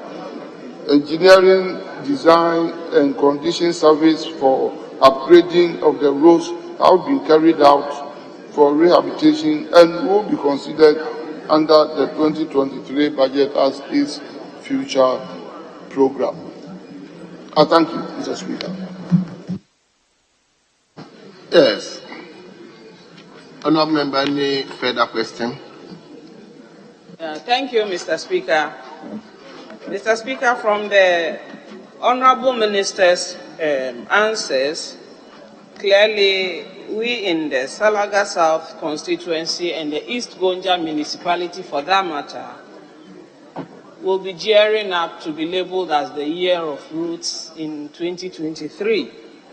because all our roads seem to have to wait for the 2023 budget. In the meantime, the current nature of the roads is becoming very debilitating for the welfare of the people of the East Gonja municipality.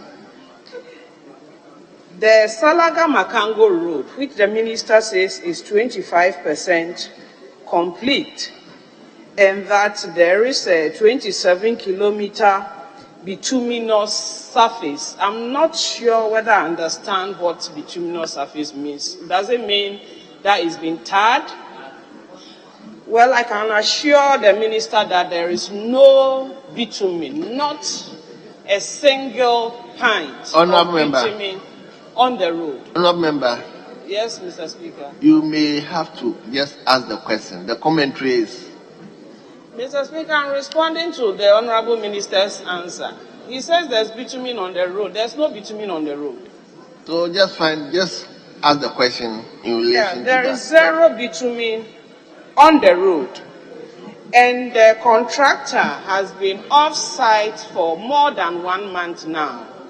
And only yesterday, the stretch between Milchi and Kinkiling, where they are trying to construct a bridge, there was an accident there because non-users of the road on a daily basis are not aware of the nature of the road, and so it's beginning to cause problems for the people of the municipality. Can the minister assure us that they will get the contractor back on road so that that work can progress to save lives and property?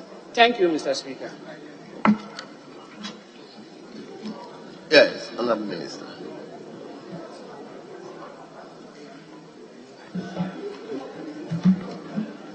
Thank you, Mr. Speaker.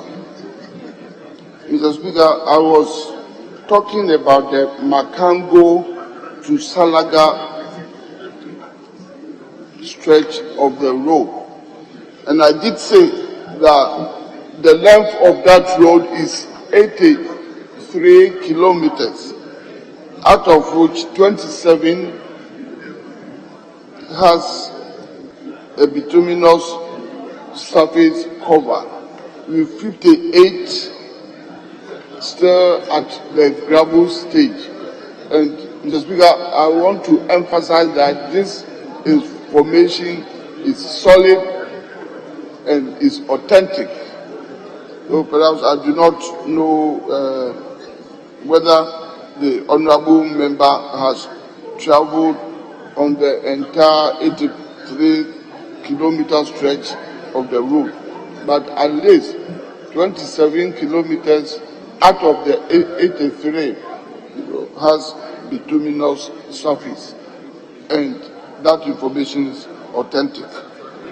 However, I agree with her. All the damaged areas and the most deteriorated areas will be put under our ongoing routine maintenance program until the rains are over and we see what can be done in the area. So I want to assure you that that is going to be done. I thank you, Mr. Speaker.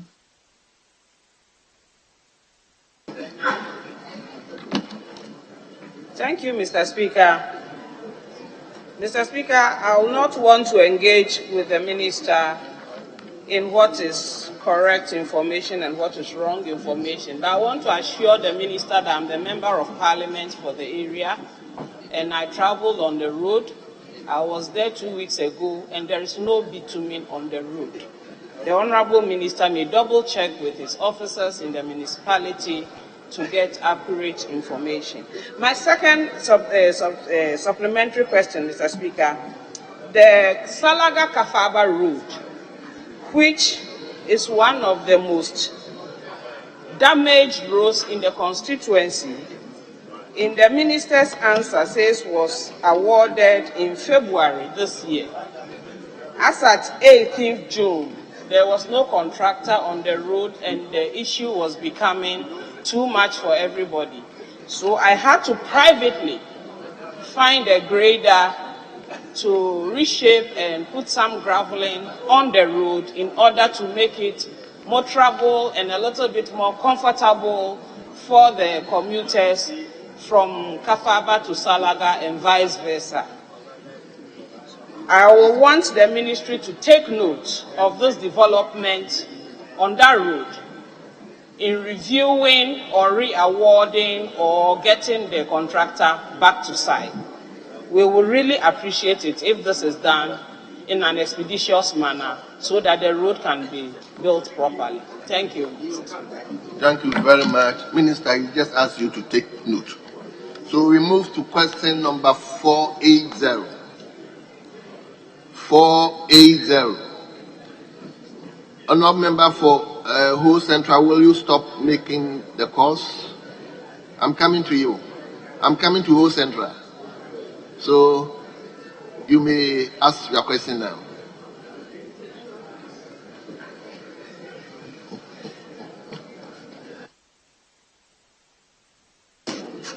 Opportunity to ask the Minister for Roads and Highways why work on the road from Ziavidube in the whole municipality to Amfueta in the whole West District had come to an apparent halt, and when that road project will be completed.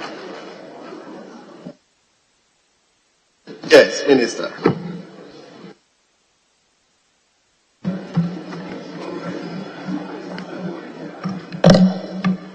I thank you, Mr. Speaker. Mr. Speaker, the Ziavi and Fatal Feeder Road is 17.5 kilometers. It is an inter-district feeder road linking Ziavi Zogbe in whole municipality to Amfuaga in the whole West District of the Volta region.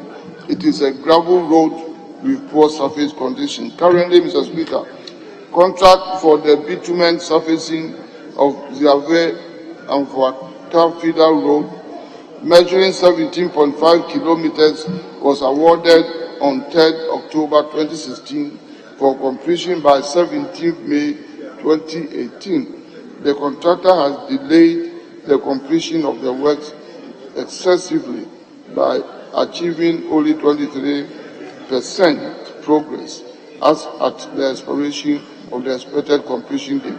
The contract has therefore been terminated by the Department of Feeder Roads Entity Tender Committee.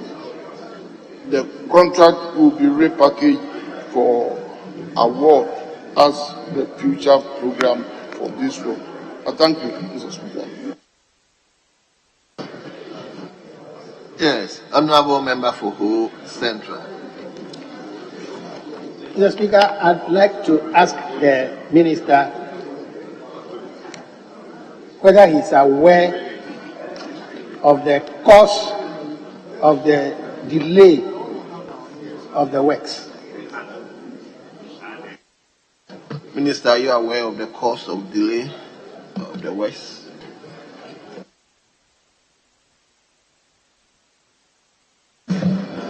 Thank you, Mr. Speaker. Mr. Speaker, there could be many causes to the delay of any contract work being undertaken by any contractor. It could be as a result of lack or delayed payment. It could be as a result of the contractor itself not having the capacity to execute the job.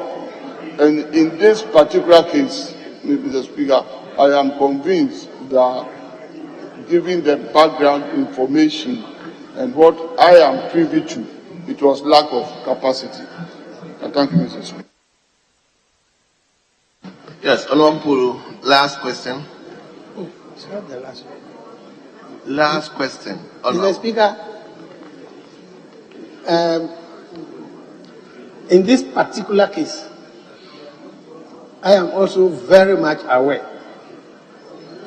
that the contractor had issued 2 certificates amounting to 5 million Ghana cedis, and he was paid only 1 million Ghana cedis, and that accounts for the delay in the progress of the work. So I want to find out from the minister, given that the contractor was not capricious in the delay caused to the the project, will he consider a revocation of the termination and a restoration of the contractor to site, since the option being proposed here will perhaps even stop the work altogether? Will he consider a revocation of the termination of the project or of the contract with the contractor? Yes, Honorable Minister.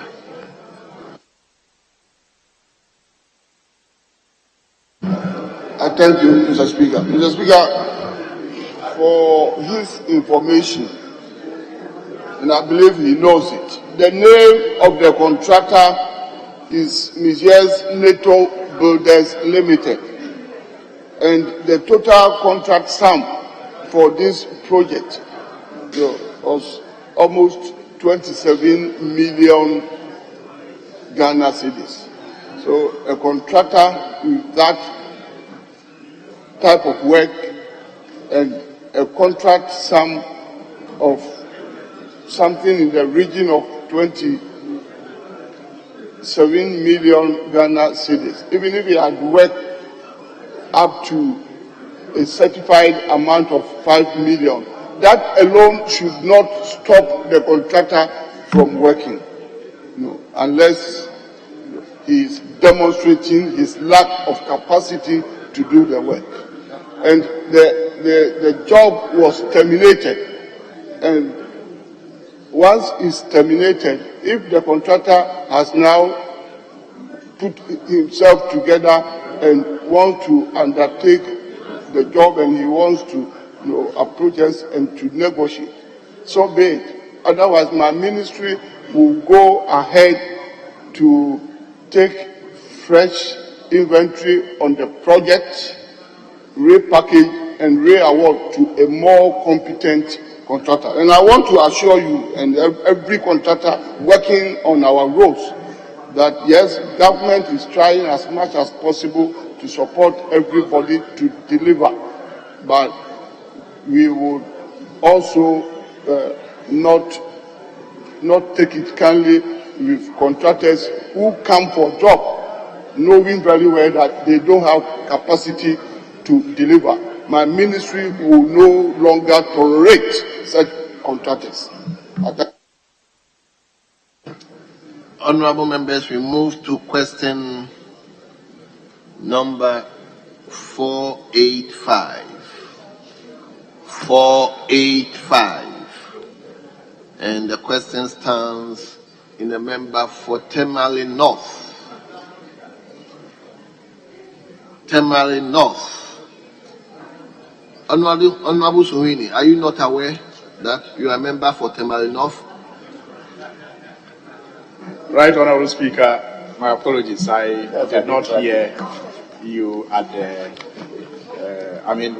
when you mentioned it the first time. Thank you very much for indulging me.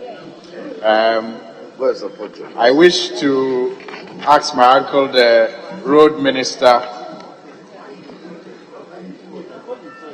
when the storm drain from Naluro Estate through Gumani, Kalpahini to Fo and Taha in the Tamale North constituency will be constructed to protect residents, including myself, because I live along those drains, from the yearly floods that we endure.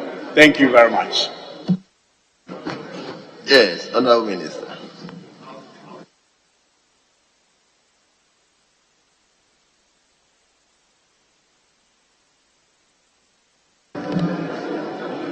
I thank you, Mr. Speaker. Mr. Speaker, the channel, which is mainly earth, comes from Gulugu to Chogu through major covers on the Kumbungu main road in the Sagnarigu constituency through Nalulu Estate to Gariba Lodge to Nyanshegu to Kapohini Fuel to Taha within the Tamale North constituency, all within the Tamale metropolitan area. Mr. Speaker, the has 3 known branches. The first one is from area behind Nobisco to meet the main channel at the Narulu Estate near Gariba Lodge. The second channel is the continuation of a line, one from Ambaliga School to Nyanshegu area to meet the main one at Tunayere, and the third branch is from Kapohini community, which meets the main channel at the Tunayere to Kapohini section. Mr. Speaker, the estimated length of the main channel is about 8.6 kilometers of varying cross-sectional dimensions and 4.60 kilometers for that of the branch channels, also of varying cross-sectional dimensions. Currently, Mr. Speaker, the channel is primarily under the purview of the Hydrological Services Division of the Ministry of Works and Housing. However, the Department of Urban Roads, as part of some ongoing projects, has constructed critical sections of the channel as follows. 1. Emergency works around Gariba Lodge. Mr. Speaker, a contract to undertake emergency works at the Gariba Lodge section of the main F channel commenced in February 2019.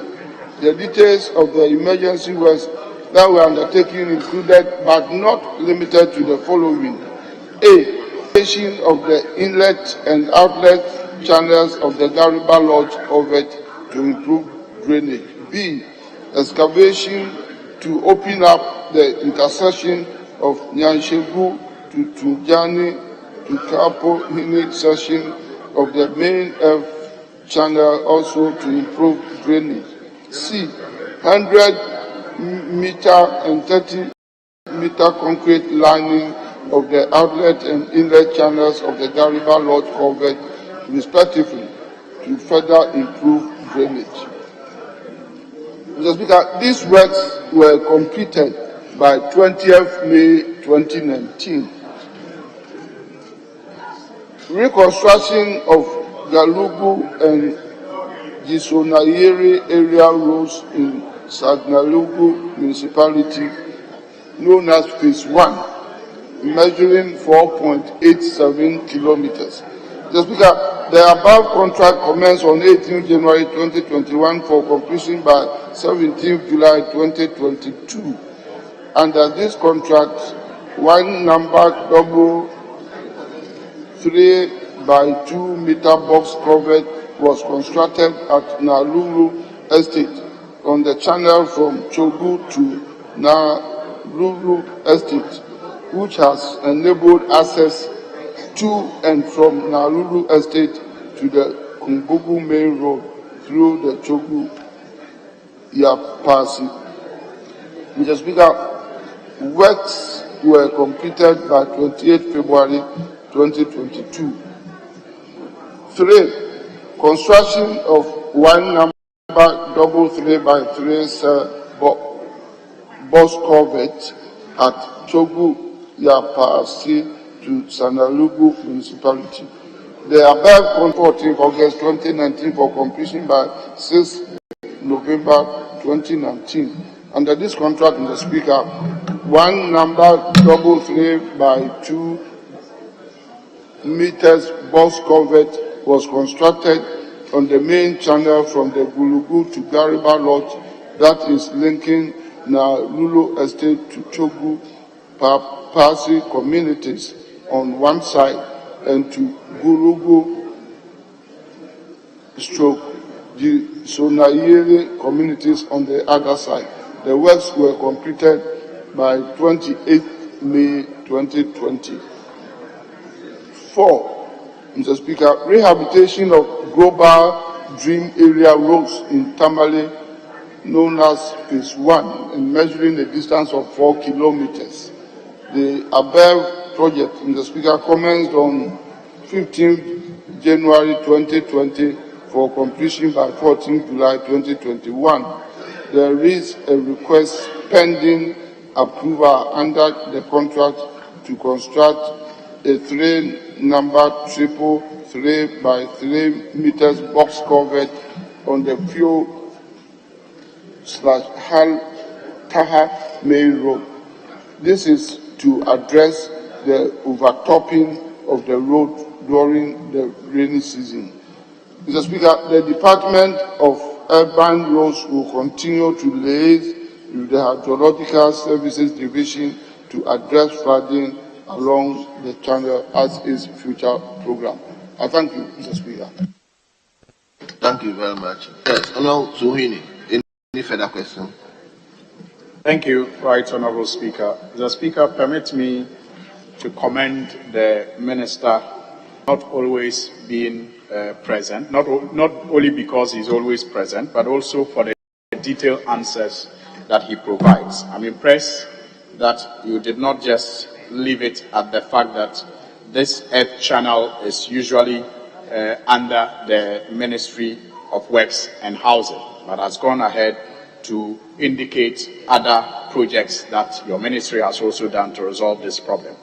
Mr. Speaker, having said that, I want to find out if the minister is aware that despite all the good works listed under 1, emergency works around the Garba Lodge, which I can confirm, that since 2019, the excavation to open up the intersection around Nyanshabu to Naile Kalpahini section of the main F channel has not seen any excavation again. And because of that, it has silted, and despite all the good works around the channel, because there is no excavation there, it still results in flooding. Is the minister aware? And is there anything he can do about the situation, at least for the meantime, to alleviate the threat of a flood? Yes, Minister.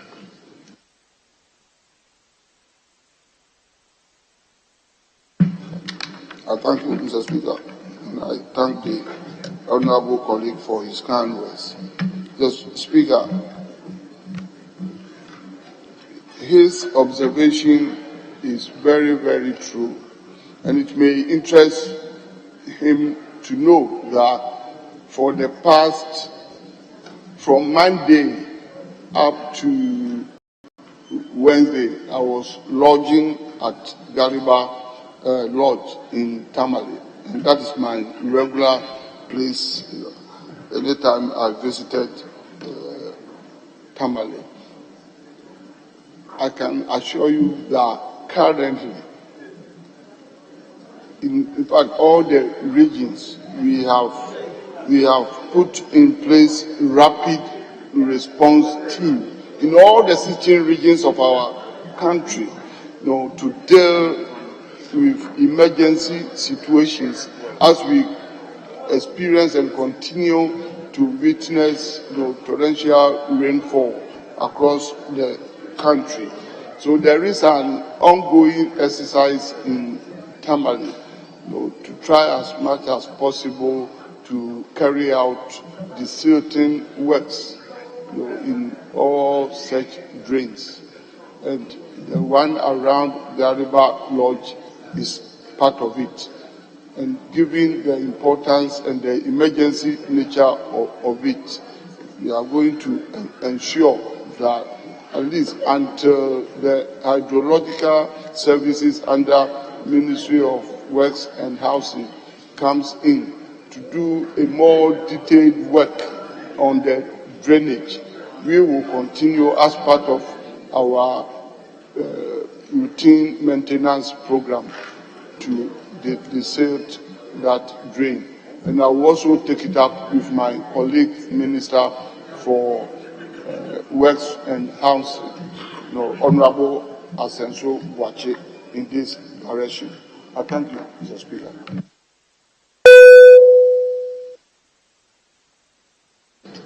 Yes, the final question. Mr. Speaker, this is my second follow-up. That is your final question. Oh, it's a final one. That is your final question.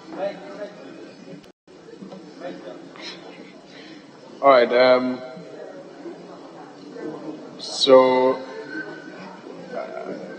Honorable Minister, if I knew you were the one who parked at Garba Lodge, I live just behind there. I saw a number of vehicles at Garba Lodge on Monday on my way here. I would have stopped by to provide you with some okra soup and guinea fowl. But unfortunately, I didn't know you were the one.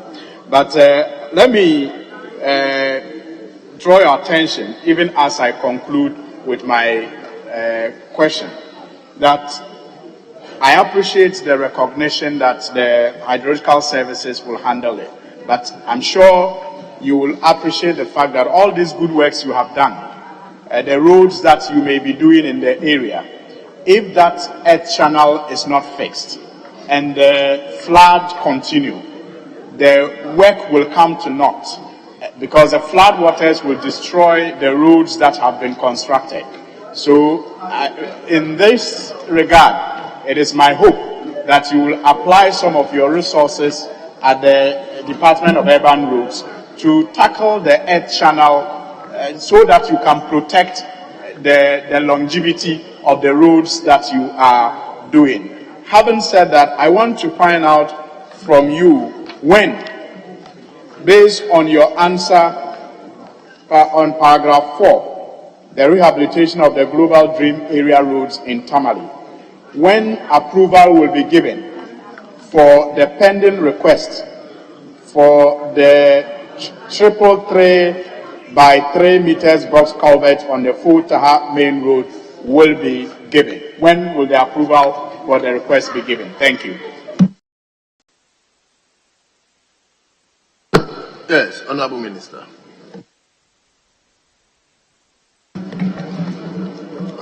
Mr. Speaker, I thank my honorable colleague, my nephew, for his good suggestion, and I want to assure you that your suggestion will be taken into consideration by planning for the area. And to answer your question, I think time is of essence in dealing with that matter, because with the provision of the 3 by 3 meter box culvert on the Fuel Taha main road, so a critical problem will be resolved and averted, and that is the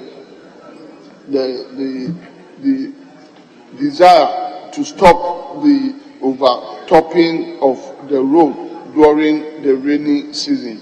So that's why I said that this is urgent, time is of the essence, so we are going to do that as quickly as practicable. Thank you very much, Mr. Speaker. Well, honorable members, before we move to the next question, 486, I just want to draw your attention. I said it earlier on that per our standing orders, you are not supposed to spend more than 1 hour. You've already spent 1 hour, 15 minutes. So we still have 10 more questions. And these are all private business. We are yet to also go to the public business for the day. And today is also Friday. So I want to entreat members, especially the owners of the questions, that I am going to allow only the main questions without supplementary questions. Is that clear?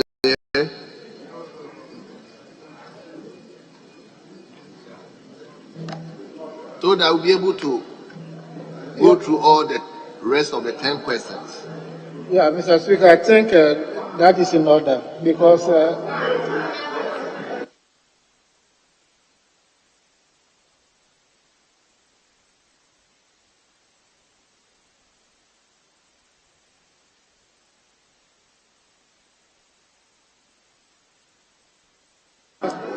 yeah, Mr. Speaker, I wanted to start with your area suggestion, but look around and all members who have the opportunity to ask questions are available, but they are pleading with you if at least they can ask one supplementary question to the main question. I think that will do, but we'll plead with members to at least be snappy so that the minister will also give a quick response to those answers so that we can exhaust all the questions published. Yes, leader. Speaker, I think we are all trying to reach out to one another. But the begging question is, after 1 hour, what does the rule say? You should publish the question. After 1 hour, what does the rule say? If you look at the number of questions we have, if we are to go on that tangent, most invariably, we will not be able to exhaust all the questions.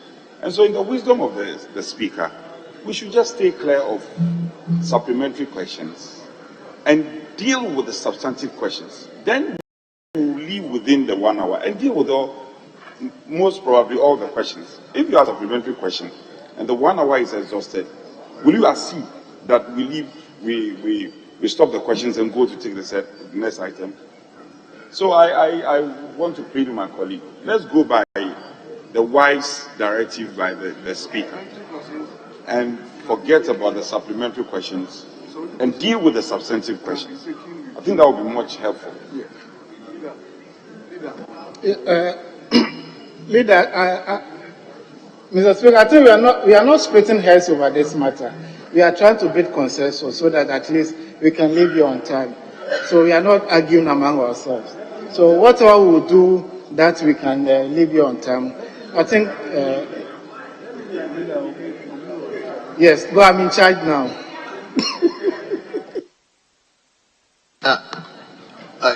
Honorable, your leaders have already spoken. Please, for the good of all of us. Yes, he should yield to his in leader. order that is the available leader. you'll Don't be disagree able, with your available leader. Are you disagreeing with your available leader? honorable members, in order that you'll be able to go through the rest of the 10 questions, it's better that we adhere to what I'm saying. The owners of the question will ask the main question, and if there's any supplementary, you can see offer in the sidelines, so that Mr. Speaker, I think that will be in order because even for the health of the minister, standing and answering about 10 questions, it's not easy. And looking at his age, we need to also sympathize with him.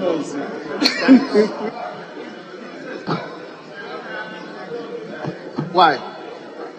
Mr. Speaker, I haven't called you. Okay, let me hear you. Speaker, I am tempted to support the position of the majority whip. But the problem is that when they advertise the questions with the answers, it is the answers that will determine whether the questions can be taken within 1 hour or not. Sometimes the answers are such that they elicit more supplementary. So that's where the problem is. It's not about the time of 1 hour. It's about what the ministers are informing Parliament about. It's the longevity of the answers. And on today's order paper, the advertised answers, there's no way they can be taken in 1 hour. That ought to have been a guide to the committee today. I don't think I'm opening this issue for discussion. I just wanted to inform you. So it's an information I'm giving to the House. I'm going to take only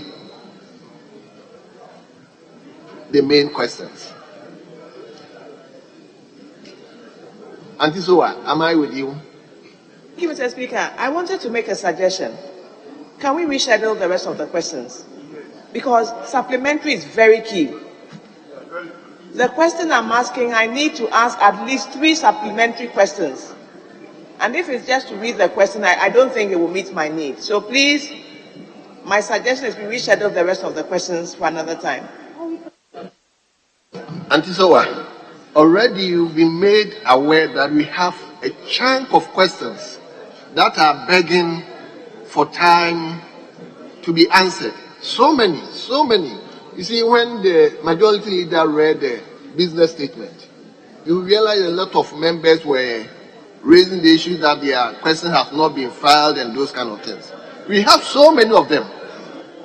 So, if you have supplementary questions, please, you can see offer in the sidelines. But I'm going with my decision. The main questions alone. So we move to question number 486. Question number 486. And that is in the member for Buin. I guess you are asking the question on his behalf. Okay, you may go on. Mr. Speaker, thank you. Mr. Speaker, I rise to ask the Minister for Roads and Highways what urgent steps the ministry is taking to improve on safety of motorists on the Accra-Tema motorway and the emerging communities along the route. I thank you. Very important question, offer. I've been hearing you that that road will be opening today, and it has been opened. Yes, Mr. Speaker. Mr. Speaker, thank you very much. Mr. Speaker, the Accra-Tema motorway forms part of the National Road N1 and connects Harbour City of Tema to Accra. The total length is 19.5 kilometers, that is east and west bounds. It is a rigid pavement and in fair condition. Mr. Speaker, currently the Mobile Maintenance Unit 2 of the Ghana Highway Authority is patching potholes on the Accra-Tema motorway with Portland cement pre-mixed concrete. The Bridge Maintenance Unit of the Ghana Highway Authority is also undertaking repair works on the La Paku Bridge, which was open to traffic at 6 a.m. today. Mr. Speaker, the future program is that the ministry intends to expand the existing 4-lane motorway into a 10-lane motorway comprising of 4-lane freeway access control, 3 urban highways, 3 interchanges, and a number of footbridges for pedestrian crossing. All safety measures for motorists and pedestrians have been incorporated into the design. Mr. Speaker, the urban highways and the interchanges would serve the communities along the road corridor. I thank you, Mr. Speaker. Thank you very much. We now move to question number 490. Question number 490. And the question stands in the member for German South. German South. Honorable William Okofo Date. Mr. Speaker, Honorable Ahenkwan will be asking the question on behalf of Honorable Okofo Date. Very well. Thank you, Mr. Speaker. I rise to ask the Minister for Roads and Highways when the contractor working on the road from Japekrum to Kwame Sekrum will return to site after it abandoned the road project for several months. Very well. Offer. Thank you, Mr. Speaker. Mr. Speaker, as the background, the Japekrum to Kwame Sekrum feeder road, measuring 18.6 kilometers, is an engineered access feeder road located in the German South District of the Bono region. It is a gravel road preferred surface condition. Currently, Mr. Speaker, contract for the upgrading of this road commenced on 18th November 2016 and was expected to be completed on 18th July 2018. The contractor has achieved only 30% of physical progress, citing payment challenges as the reason for the delay in completion. Mr. Speaker, work executed before abandoning site include 1. Clearing and is 19 kilometers. Formation 19 kilometers. Sub-base 5.2 kilometers. 2 by 1,800 millimeter pipe culvert. 1 number. 1/900 millimeter pipe culvert. 2 number. 600 millimeter by 600 millimeter concrete U-drains for 4,200 meters. 900 by 900 millimeter concrete U-drains, 250 meters. Mr. Speaker, the progress of work to date compared to the elapsed contract period shows a very low progress. The Department of Federal Roads will carry out a reassessment of the contractor's capacity to execute the works so that the future of the contract can be determined. I thank you, Mr. Speaker. I also thank you. So we move to question number 493. Question 493. A member for Ekunfi, Honorable Abeku Prince. Honorable, you may ask the question. Thank you, Mr. Speaker. I rise to ask the Minister for Roads and Highway. When the 12-kilometer East Asia Uchium Road, construction of which began 2012, will be completed? Yes, Honorable Minister.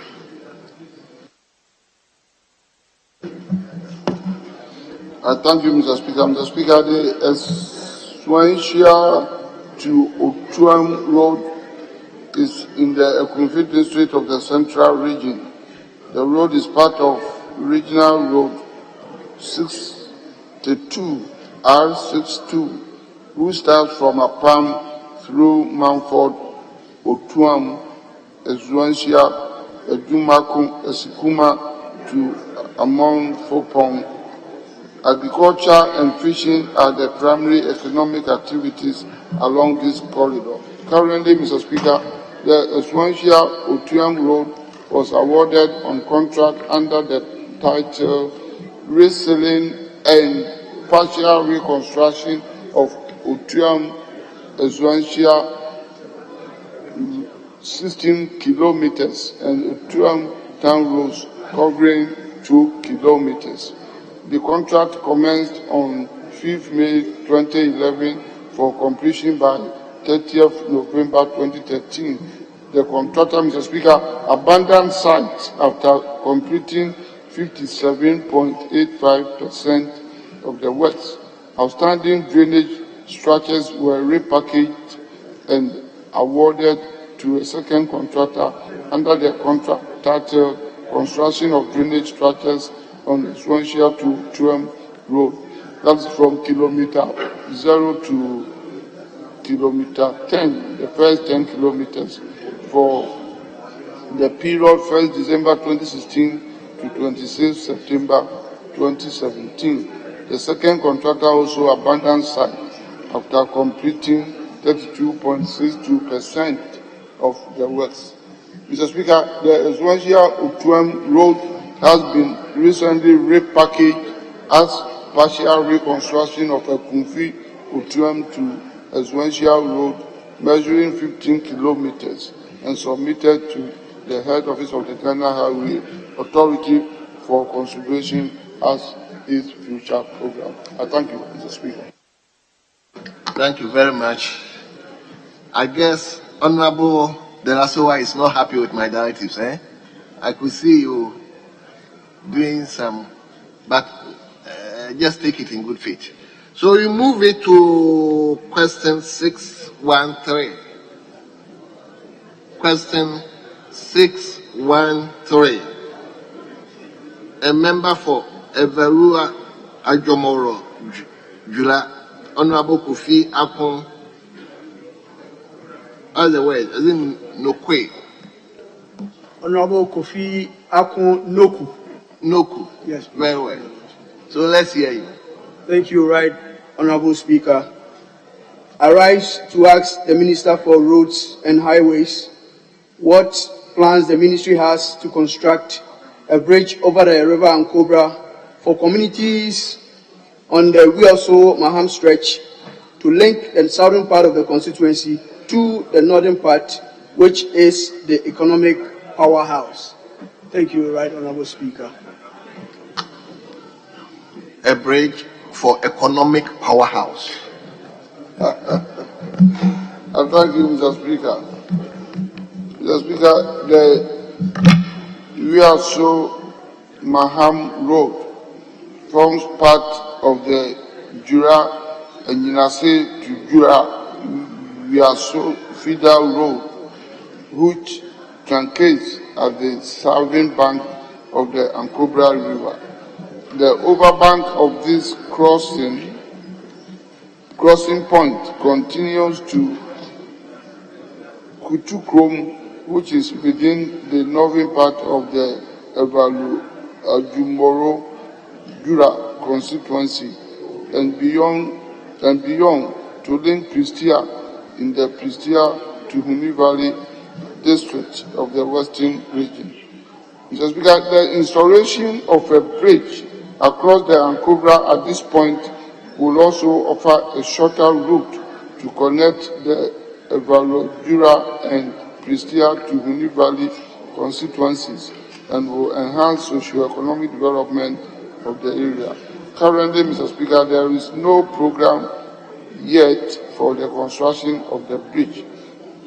Feasibility studies for the determination of suitable crossing point has been completed. However, it was observed that due to illegal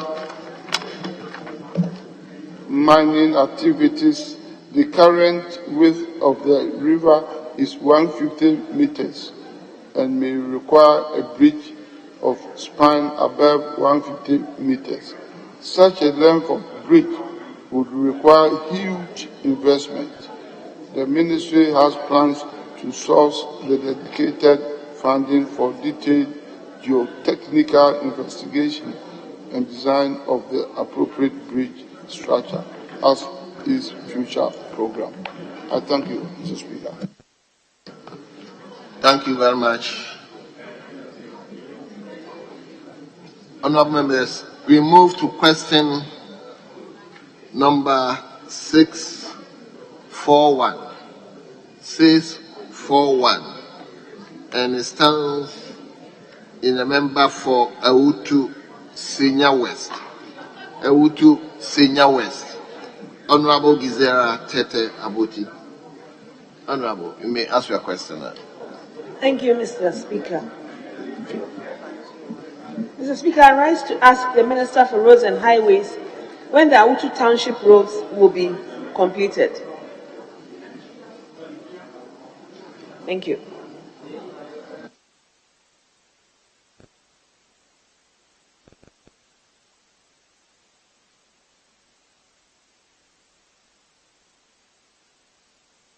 Yes, Honourable Minister, sorry.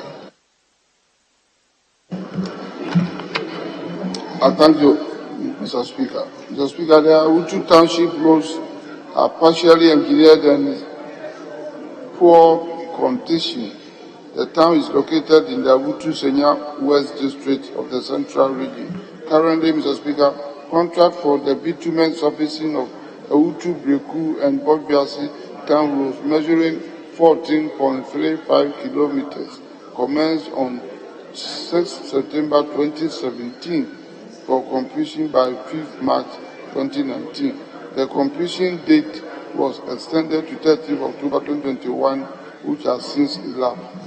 Work executed to date include 3.50 kilometers of clearing, 750 meters of 600 millimeter concrete U drains, one numbered single 1,200 millimeter pipe culverts. Mr. Speaker, the overall progress of work is projected at 15% physical completion.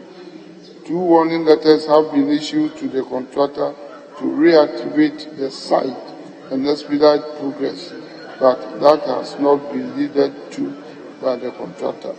Mr. Speaker, the Department of Federal Roads is initiating the necessary contractual processes to determine the contract and repackage for award as the future program for this project.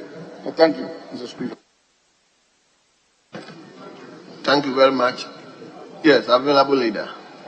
Mr. Speaker, 2 of our members are not around, so I just want to make a plea that we'll jump to question number 952, so that we'll give Honorable Director an opportunity to ask one supplementary question. So it means we forgo 715, 742, 743. But available leader, why don't you ask any member to ask the question on behalf of those members? Mr. Speaker, normally they give indication that maybe they are not available, any other person should ask the question on their behalf. Since we don't have that communication, for want of time. Well, but I will ask someone to ask the question on behalf of them. So, Honorable, what?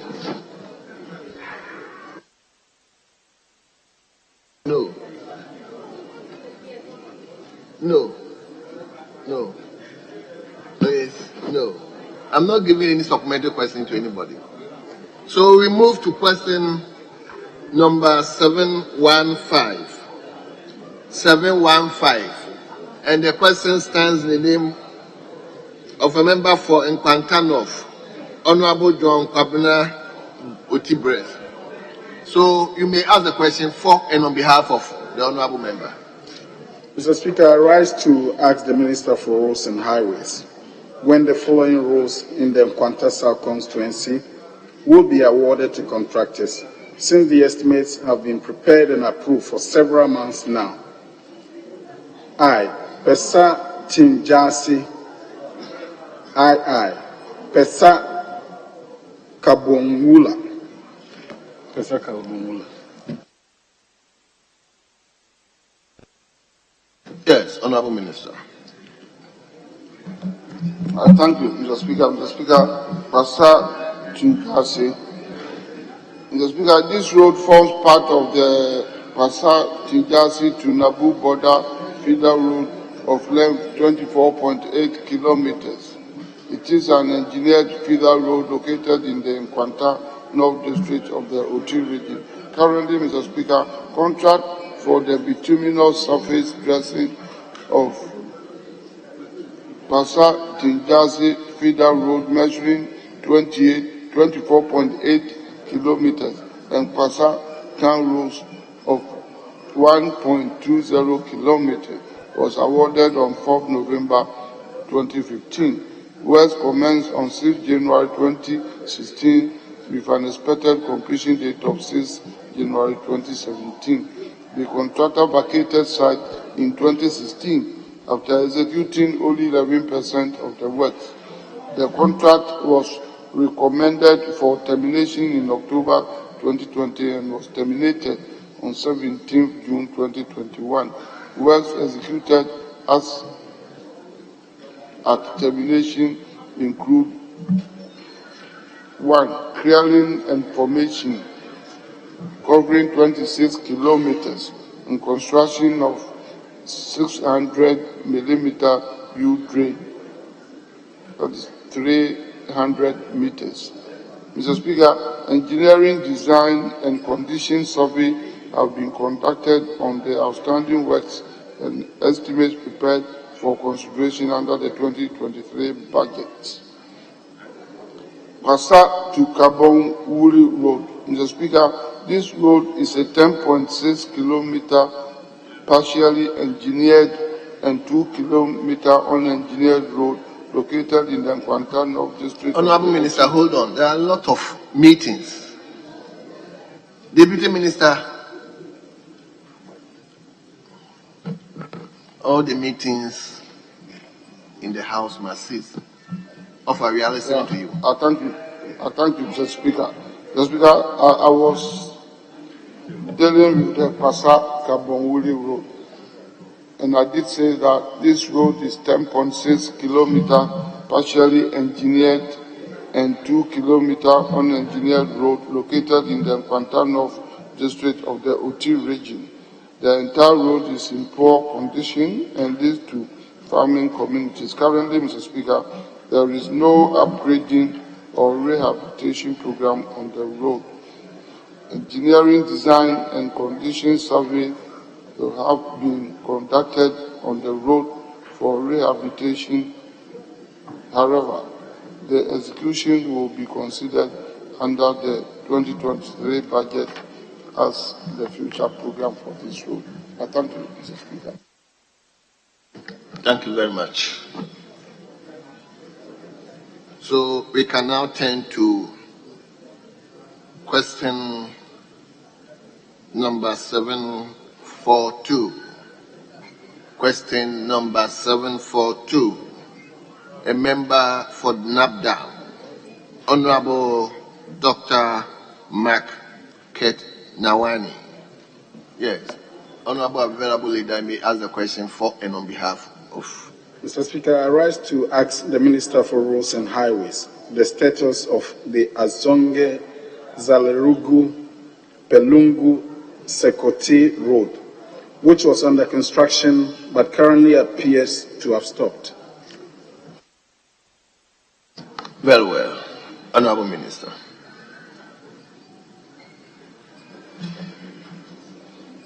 I thank you, Mr. Speaker.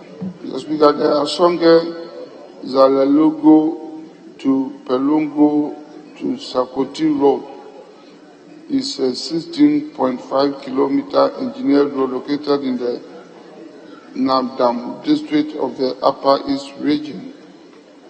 The Azongo Zalerugu Pelungu Road, measuring 7.5 kilometers section of the road, is an earth road in poor condition, while the Pelungu Sakote stretch measuring 9 kilometers has gravel surface in fair condition.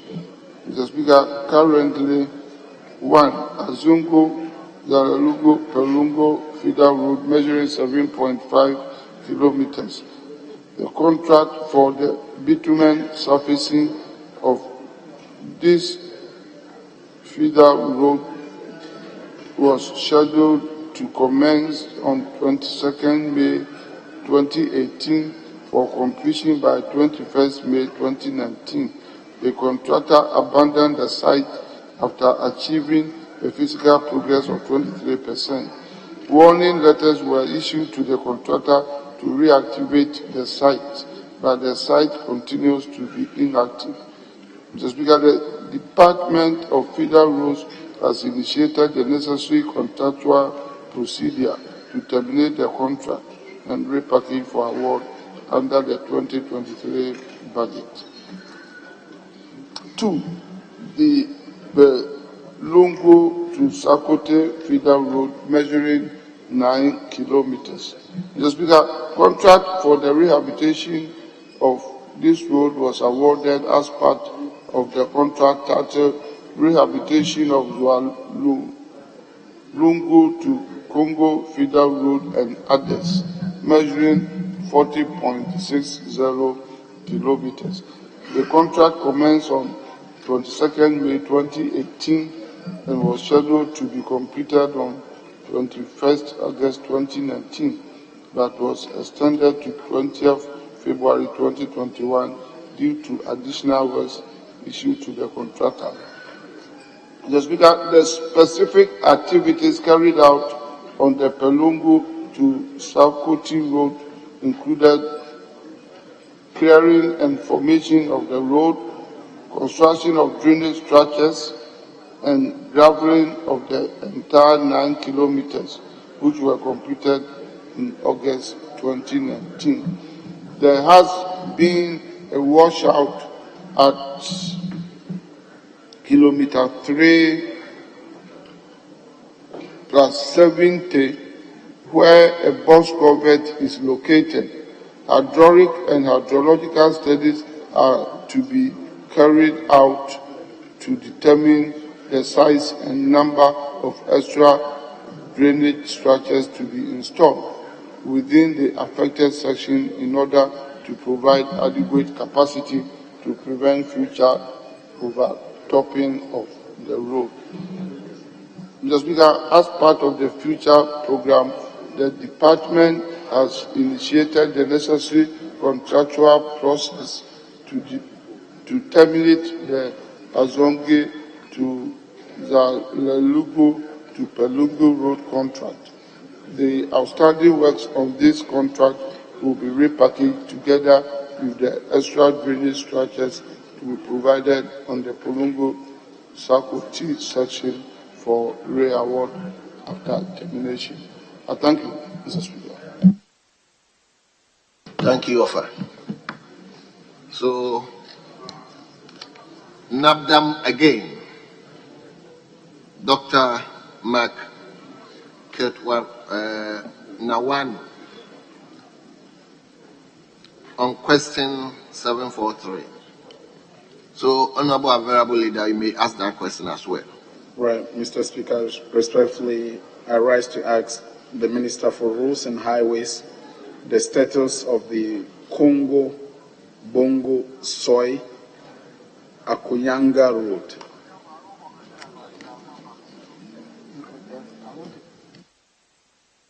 Yes, Offer. Thank you, Mr. Speaker. Mr. Speaker, the Congo to Bongo Soy, also known as Akayonga Road, is a 16.5 kilometer gravel road in poor condition. It connects Bongo in the Nabdam district to Bongo Soy, also known as Akayonga in the Bongo district, which are all communities located in the Upper East region. Currently, Mr. Speaker, the road was awarded on contract for sport improvement under the contract titled Sport Improvement of Bongo, Balungu to Namon Feeder Roads and others, measuring a total of 40.40 kilometers. The contract was scheduled to commence on 18th June 2018 to be completed on 17th June 2019. The intended completion date was extended to 17th February 2021 due to additional works. Mr. Speaker, the contractor has so far worked on the Bongo to Balungu to Namon Feeder Road of length 8 kilometers and is yet to work on the Congo to Bongo So Road. Work completed to date is projected at 39% physical completion. As part of this future program, Mr. Speaker, the Department of Feeder Roads is taking the necessary steps to get the contractor back to site to complete works on the Congo Bongo So Road. I thank you, Mr. Speaker. Thank you very much. Is Honorable Member for Zabzugu here? Yes, I'm jumping to you. Question number 1089. Question number 1089. Honorable Jabba John Benham.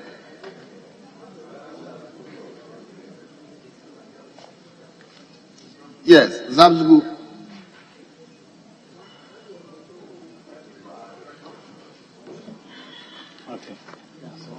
Right, Mr. Speaker, I'll take this question as well.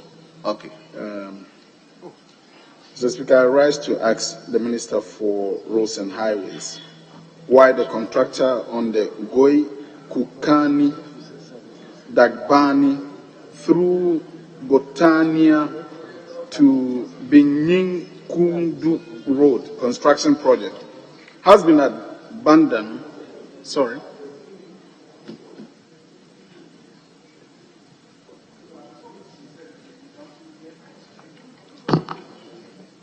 Honorable Leader, I deliberately jump. I want to take Honorable Soa as the last question. So, please, available leader, you may go on. Available leader, you may ask the question again. Available leader, I am in charge. I'm saying ask the question. Okay. Thank you very much, Mr. Speaker.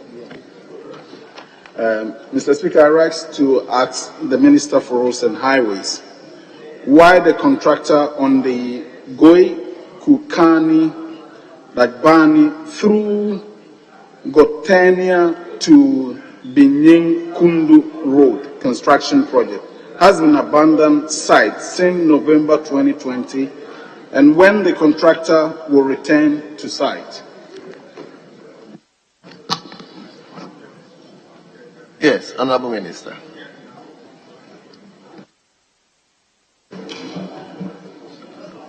I thank you, Mr. Speaker. Mr. Speaker, the Go Kukani, Dagbani, Go Tame, and Kudo are communities along the Guguga, Gotiani, Bitidohandino feeder road, measuring 28.2 kilometers, which is located in the Zabzugo district of the Northern region. It is a gravel road with poor surface condition. Currently, Mr. Speaker, contract for the rehabilitation of Gokuga, Gotiani to Bitidohandino feeder road was awarded on 20th January 2020 and commenced on 16th April 2020 for an expected completion date of 15th April 2021, which has since expired.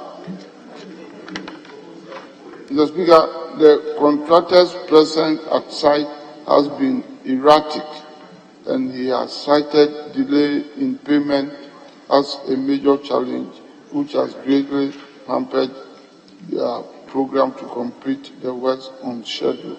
Work done to date include, Mr. Speaker, clearing and formation of the road, 18 kilometers, 1/900 millimeter pipe covered, 6 in number, 2/900 millimeter pipe covered, 1 in number, 1,200 millimeter pipe covered, 1 in number, 2 by 1,200 millimeter pipe covered, 2 in number, 3 by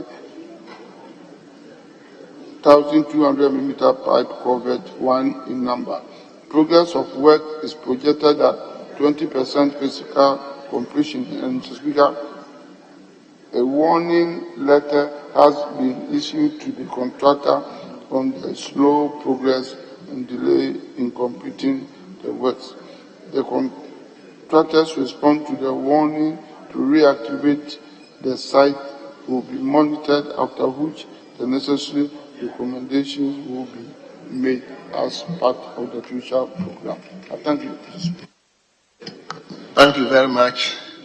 We will now take the last question from a member for Pandu, Honorable De La Soa, who has consistently challenged my directives. Honorable, let's hear you. Right, Honorable Speaker, thank you very much for the opportunity. I want to ask of roads and highways what the ministry's progress is for Kwando Town roads, Befiton roads, Toko Road, and Alloy roads. Thank you. Yes, Honorable Minister. I thank you, Mr. Speaker. Mr. Speaker, Pando is the capital of the Pando municipality in the Volta region. Aloyi is a suburb of Pando. Currently, Mr. Speaker, in dealing with Pando and Aloyi town roads, selected roads in the above named towns have been awarded under the contract upgrading of selected roads in Pando municipality, measuring 17.5 kilometers. The project commenced on May 7, 2015 for completion by November 7, 2016. Progress of work is at 8% physical completion. The contractor is currently not on site. Work done to date include 1 site clearance for 1.7 kilometers, 600 millimeter diameter U drain, 1,362 meters, and 900 millimeter diameter U drain, 19 meters. As a result of the contractor's non-performance, the project has been recommended for termination and steps are being taken to terminate and re-award the outstanding work for completion. The Speaker, 2, Toko Road. The Speaker, this road is part of the Kami to Gorokwati to Toko Road, also known as IR7. The total road length is 34 kilometers. The road passes through Afajato South District and Kwando Municipality. The road surface type is partly bituminous and partly gravel. Kwando to Toko Road, currently, Mr. Speaker, as part of the 2019-2020 resealing program. The resealing of Pando to Toko Road, measuring 7 kilometers, was awarded to be completed on 30th October 2020. The contractor has applied for extension of time. Currently, work has stalled due to delay in payment for work done. The project is at 28% physical completion. The contractor has executed the following activities. He has demolished and site clearance 0.27%, earthworks 1.97%, concrete works 11.04%. 3. Gbefi to Gbefi Tonu. The Speaker, these are connected by a 1.3 kilometer gravel road and located in the Pando district of the Volta region. The Gbefi to Gbefi Tonu Road is an engineered road with fair surface condition. Currently, there is no upgrading or rehabilitation program on the road. As part of the future programs, the Speaker, engineering design and condition survey will be conducted on the road for rehabilitation. However, the execution will be considered under the 2023 budget. I thank you, Mr. Speaker. Very well. Honorable members, I guess you all appreciate the fact that offer is tied. Offer has responded to 15 separate questions. Offer, on behalf of your own members, I would like to thank you for attending upon the House to respond to their own questions. You are hereby discharged.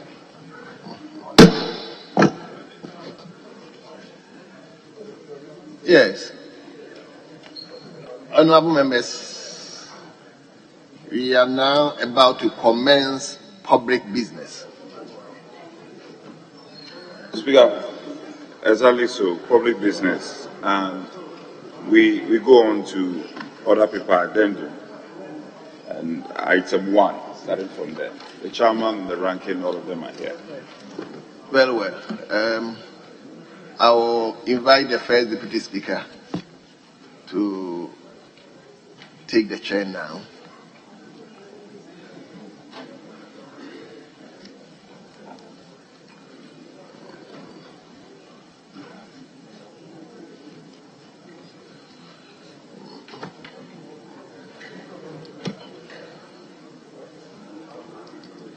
Anyway, the chairman.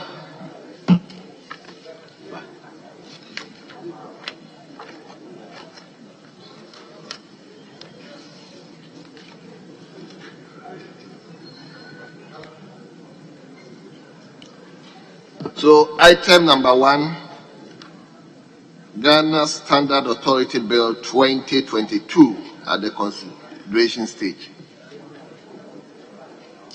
Yes, addendum paper.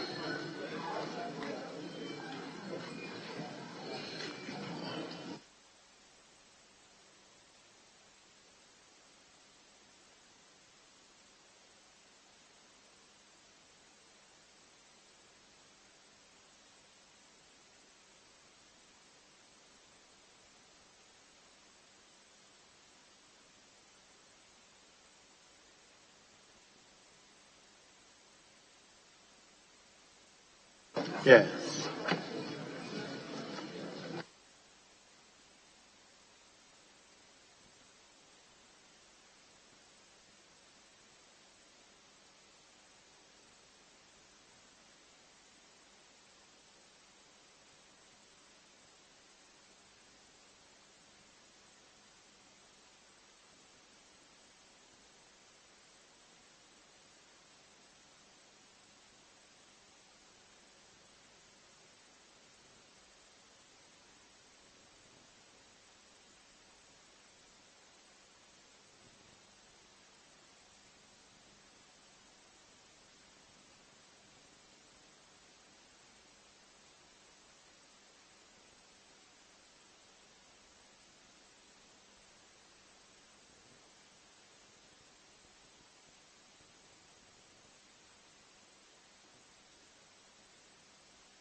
Yes. Who is shepherding?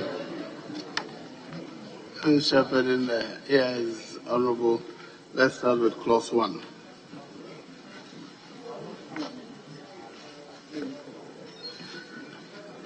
So it's reading out the clause. Thank you, Mr. Speaker. Mr. Speaker. Kindly hold on. Let them call out the clause before. Standard Authority. Very well. There's no advertised amendment to clause 1. I'll put the question on clause 1.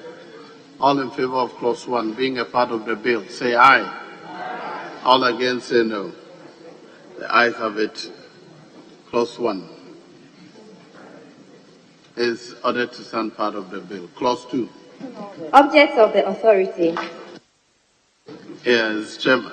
The advertised amendment is first in the name of the Honorable Minority Leader. Yes, you move the motion. Yeah, Mr. Speaker, thank you very much. I see an amendment in the name of Honorable Deputy Minority Leader that we should Minority Leader. Minority Leader. That's what I said. You said Deputy. Oh, Honorable Minority Leader. Okay, Mr. Speaker, I want to understand the reason why health standardization in the health sector should not be covered, because the standardization here is referring to equipment and materials that is used in the health sector. And I believe that if we want to have a holistic standardization for equipment and materials, the health sector should be captured in the law. And he's not here to explain why we should delay the health. So, Mr. Speaker, I think it should stand. My view. The opportunity is given to him to move his motion or her motion for amendment. Yes, but before we proceed, honourable members, having regards to the state of the business of the House, I direct that the House sits outside the regular sitting hours. Yes, honourable member for Techima North. Yes. Thank you, Mr. Speaker. Mr. Speaker, the deletion of service, the deletion of health is because of services. The standardization is not only going to be for services, for health. So if we say services, then it can cover everything. But if you put health, then what happens to the other things that the authority should do? So if we delete health, then it will be all encompassing. Yes, Chairman. Yeah, Mr. Speaker, whilst I understand where my colleague is coming from, if you read the whole line in its entirety, it says promote standardization and metrology in industry, commerce, health, and services. So in this case, if you take health out and say just services, I don't think that it would cover the whole thing. Then otherwise, we should remove everything and say standardization services. That's my understanding. That if the explanation that we have here, as captured in the law, in the bill, is such that we want equipment and materials in the health sector to also be standardized.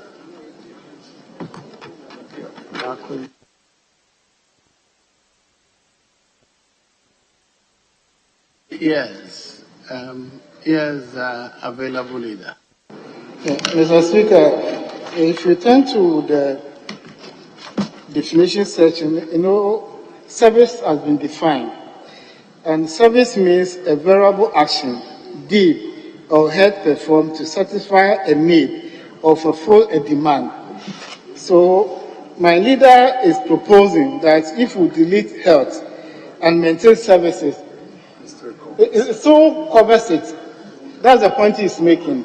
So he is saying promote standardization and methodology in industry, commerce, we are deleting health in place, and service. Service will include health. This is the point he is making. The promoters of the bill is Services. a particular need for mention of service. Is it what is it is intended for emphasis, or otherwise the argument is that services include health services, legal services. Yes, Honorable Deputy Minister. Speaker, we had lots of deliberations on that. And in the health sector in particular, there are so many equipments which we thought that they need to be standardized. That is why we unanimously in the committee put health there. So I don't know at this point. It's just for emphasis and to be sure that we capture all these equipments in the health sector. That is why we put it there, Speaker. Would like to fall under services? Would that not fall under services? Yes, under services. The health industry, or is the health sector an industry, or health sector services? All services, excluding health, including health. What is the? I just want to understand why the emphasis on health is important. Mr. Speaker, the health is captured here if you consider the fact that we mentioned two specific industries aside the main industry that is captured in the sentence, the commerce and health and other services.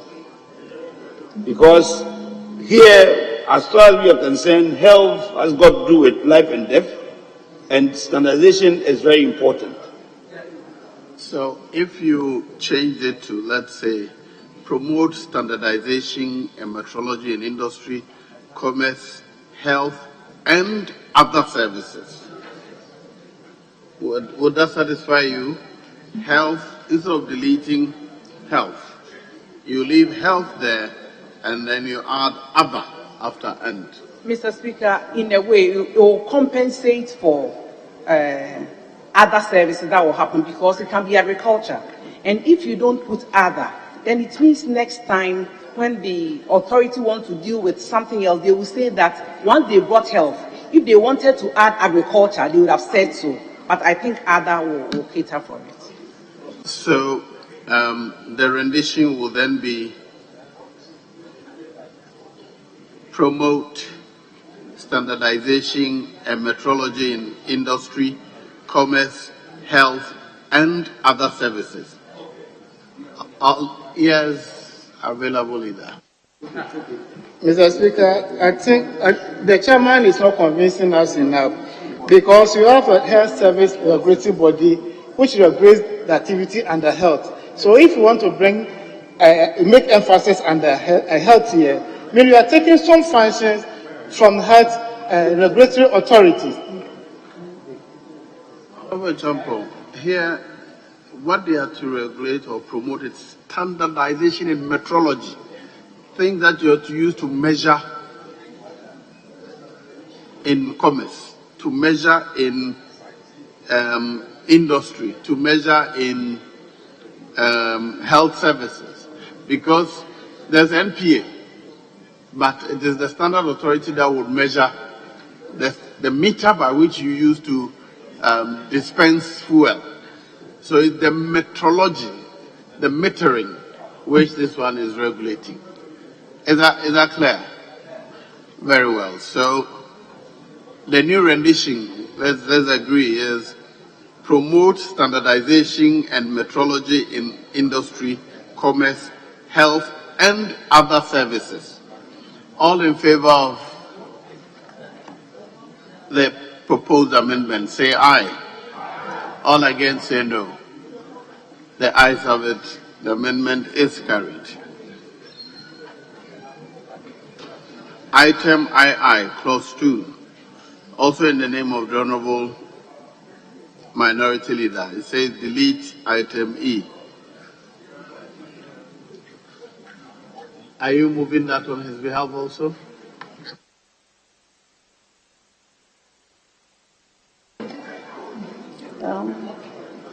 Mr. Speaker, Clause 2E. Clause 2, paragraph B, line 2. So, Clause 2, line B. Delete. It says we should delete the entire E. Yes. So, promote standards in health and industry, welfare, health, safety, and environment. The E should be deleted. Yes, Chairman. It says you should delete that. Mr. Speaker, we again ask the reasons why the main component of the activity of the Standards Authority is being questioned when they are promoting standards in public and industrial welfare, health, safety, and environment. I refuse to see why this very important standardization element must be removed from the law. Yes. Bolga Central. Bolga East, Mr. Bolga Speaker. East, yeah. Thank you, Right Honorable Speaker. Mr. Speaker, this is a very important provision for a number of reasons. The first is that it is even in fulfillment of our international obligations. Okay, Ghana is a founding member of the WTO. And one of the key agreements of the WTO is agreement on technical barriers to trade. And the promotion of standardization is one key obligation that has been imposed by that agreement.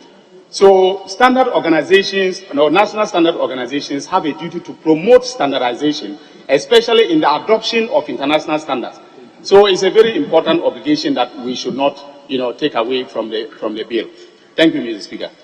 Very well. So are you going to withdraw that or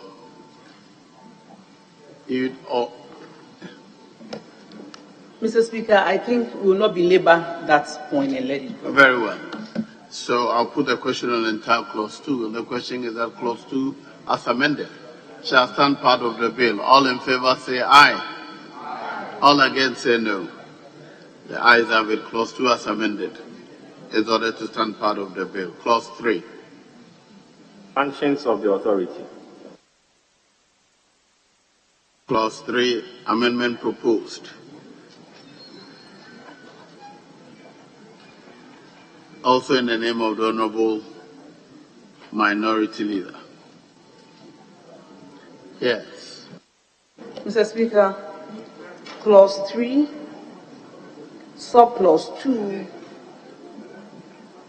Sub-Paragraph 1, Line 1, delete, frame, amend, or modify. Mr. Speaker, I think that because frame, amend, and modify the same.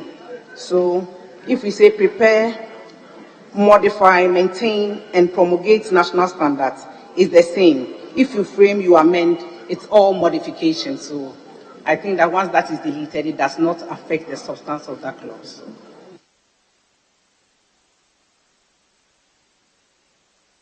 Yes, Mr. Speaker, I would beg to differ. For the sake of emphasis, it's always important for us to have some clarity when it comes to this form of standardization.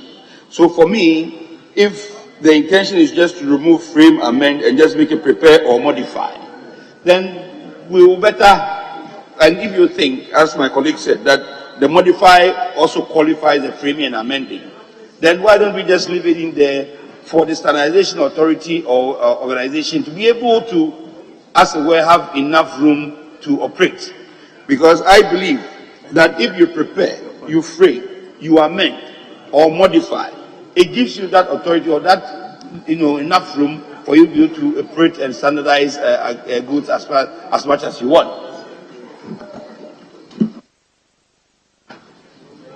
Yes, Honorable Member. Mr. Speaker, I think that, we should leave those words as they are. The drafters have gone through this amendment, and these words are very, very important, and that's why we've left them. And I think that if really the purpose is simply to, in English-wise, we should leave them, because it basically emphasizes the important work of the Ghana Standards Authority. Yes, Honorable Deputy Minister. Thank you, Speaker. The word frame, suggests that there will be some other equipments that must be done. If you leave that out, the standards of these equipments we are talking about and use just the word modify, will not be able to address the very things that we want. And that's why emphasis are on those words, Speaker. You have spoken. Let me give it to the available leader and then another one. Mr. Speaker.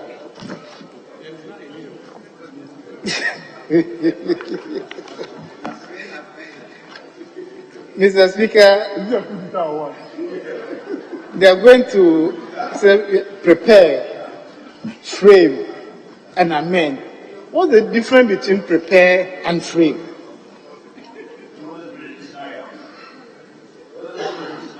It sounds superfluous. When it comes to, for example, metal work, then the chairman should convince us the technicality of the word prepare and frame. When it comes to metal work, if you are being a I will be much convinced that we should go with those words. Like I have been, and you start with the mechanics, when you have to build something and you're framing a new thing. But you can amend an old thing, and then you can modify an existing thing. In each case, it's a different exercise, and you would need to be certified. Yeah. Speaker, just to add to what you have said, Mr. Speaker, from a legal technical point of view, there is a difference, for instance, between modification and amendment. The standards that will be prepared pursuant to this, to this statute, when it is passed, some of them will be enacted into regulations, and you don't modify regulations, you amend them. And so that is the reason why the drafters had to use the explicit language of modify and amend, because some of the standards will be, they will not be enacted into regulations, and those can be modified using administrative procedures at the level of the authority. So, Mr. Speaker, I will say that we should shoot down the amendment and then let the phrase stand as it is in the bill. Thank you, Mr. Speaker. Yes. Mr. Speaker, I am in support partially of the amendment, to the extent that we will take away amend or modify, in the sense that preparation and framing I discovered there is a standard phrase used in standard legislations on Standards Acts in a lot of the Commonwealth countries. I see that a lot in the current legislation on standards in Kenya. So, prepare, frame, amend could stay, but amend or modify is surplusage. Because to amend or to modify, either should stay, but both in the legislation the way it is, for me, is surplusage. So either amend should stay and modify goes, or modify stays and amend goes. But amend or modify, the meaning that I gather from the provision here leads to the same thing. Indeed, that is why it is used in the alternative. Amend or modify. Mr. Speaker, yes, and that is why I think our style of legislation, we don't do that. We stick to one. Amend or modify. There are lots of legislations we consider in this house. Yes, I agree, but Doc, you know that sometimes when they draft it like this, we tidy it up for them. It's surplusage, if you ask me, Mr. Speaker. Well, what is it you want us to vote on it? Or? Yes, the sponsor of this amendment, he likes his things to be voted upon. That's all leader does. So, I'll prefer that we vote upon it. So, all in favor of the proposed amendment, say aye. With my amendment, Speaker, all against the proposed amendment, say no. No, the noes have it. Amendment is rejected. Item IV. Another proposed amendment by the minority leader. Yes, who is moving the proposed amendment? Mr. Speaker, we don't find anything wrong with that amendment and we support it. I didn't get you. Yeah, so, okay.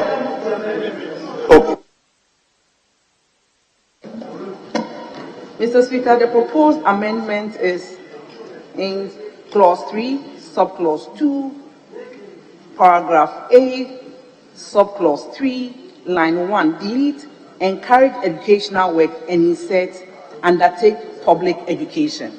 Mr. Speaker, this is a very important clause that must be inserted in this new law.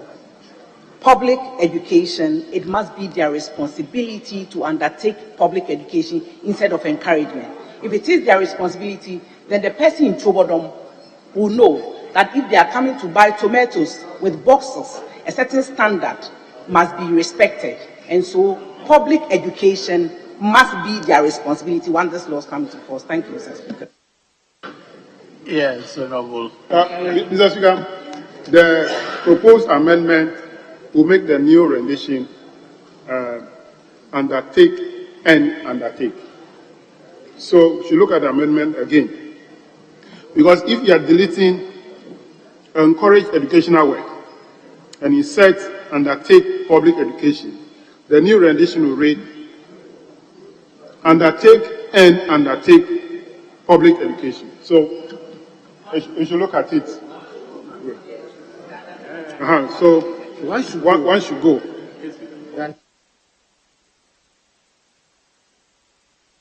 Yes. Yeah, Right Honorable Speaker, the substantive content of the regulation will change if this amendment is accepted. The reason is simply because there's a world of difference between undertaking education, encouraging and encouraging educational work in connection with standardization and public education.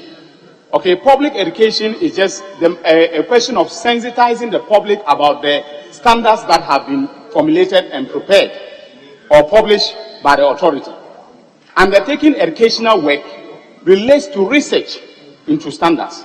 And so the substantive content of the policy is going to change if we change it to educational, promote public education. So, Mr. Speaker, I am opposed to the amendment. But we could include it. Yes. Mr. Speaker, I agree with the Honorable. Please let me finish. I agree with the Honorable Member, and rather will propose that we rather include as an addition, so we can keep the encourage educational work and undertake public education, because I really think that the issue of public education must be part of this bill. Thank you.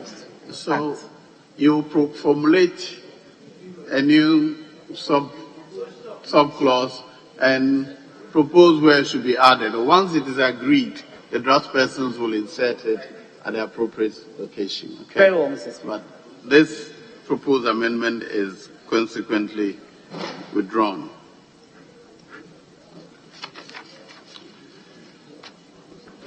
Item V. So, Mr. Speaker, do I understand that in the drafting, once it is agreed, then the issue of education will also be added? That's what we're saying, that you propose the subclause, you will inform us, will accept it, and then the draft persons will insert it at the appropriate location, whether in clause 3 or at the end of it somewhere. Very well, Mr. Right.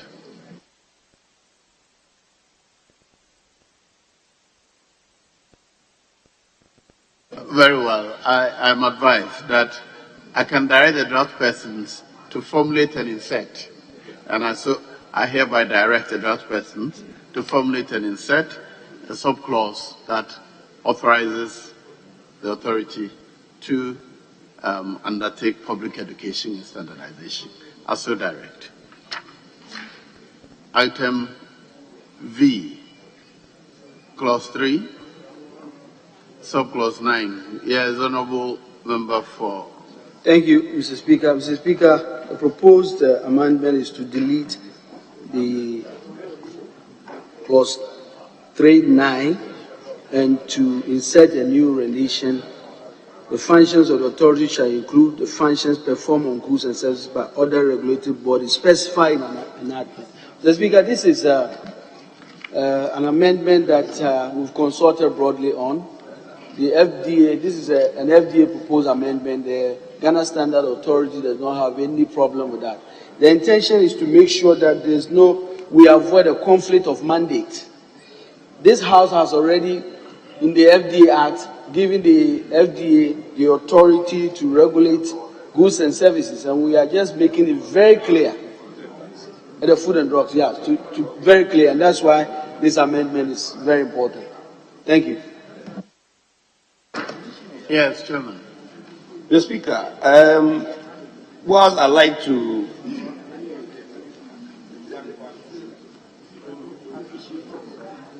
mention that my ranking did not raise this particular amendment in our meeting, I like to I like to accept that it is his own amendment, and I am going to probably draw his attention to the fact that, Mr. Speaker, when you look at what is there in the bill and what he is proposing, Mr. Speaker, I don't see any difference.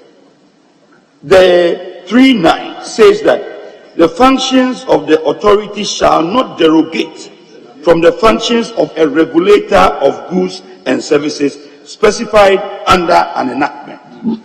You want us to put the functions of the authority shall not include functions performed on goods and services by other regulatory bodies specified in an enactment.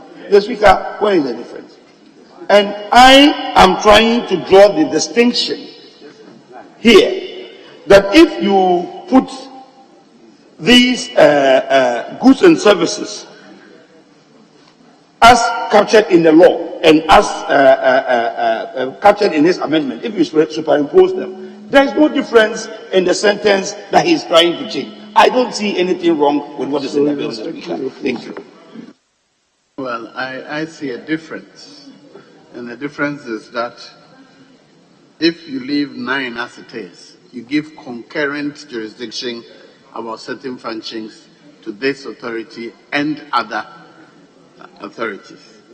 So, and we know that indeed there are some persisting clashes between Food and Drugs Authority and Standard Authority as to who has jurisdiction over this. So it is helpful if we clarify it such that that overlapping responsibility does not recur. But I wonder if we cannot improve this. I was thinking we can improve even this rendition. Yes, Honorable. Mr. Speaker, since the chairman just said that he doesn't see any difference in the new proposed amendment, the new amendment is bringing clarity so that there will not be any theft war. We will know what they are exposed or they are supposed to do. So, if you read it, the functions of the authority shall not include, that's the emphasis, shall not include functions performed on goods and services by other regulatory bodies specified in an enactment. It brings clarity to the law so that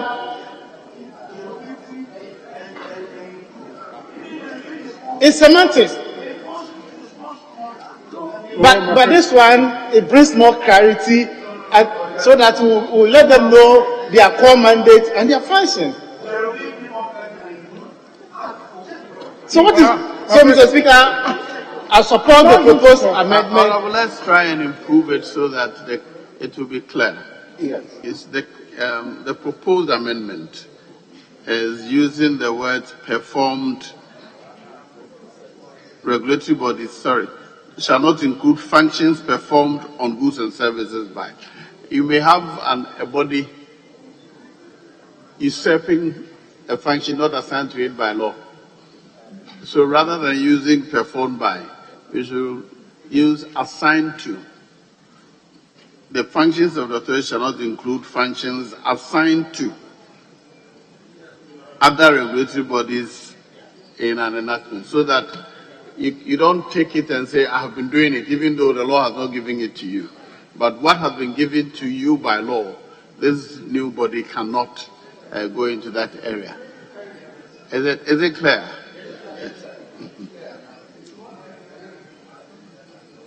So the functions of the Speaker, shall not. I will accept your rendition. Thank you. Let me see if we can get it clearer. The functions of the authority shall not include functions assigned to other regulatory bodies specified in an enactment. All right.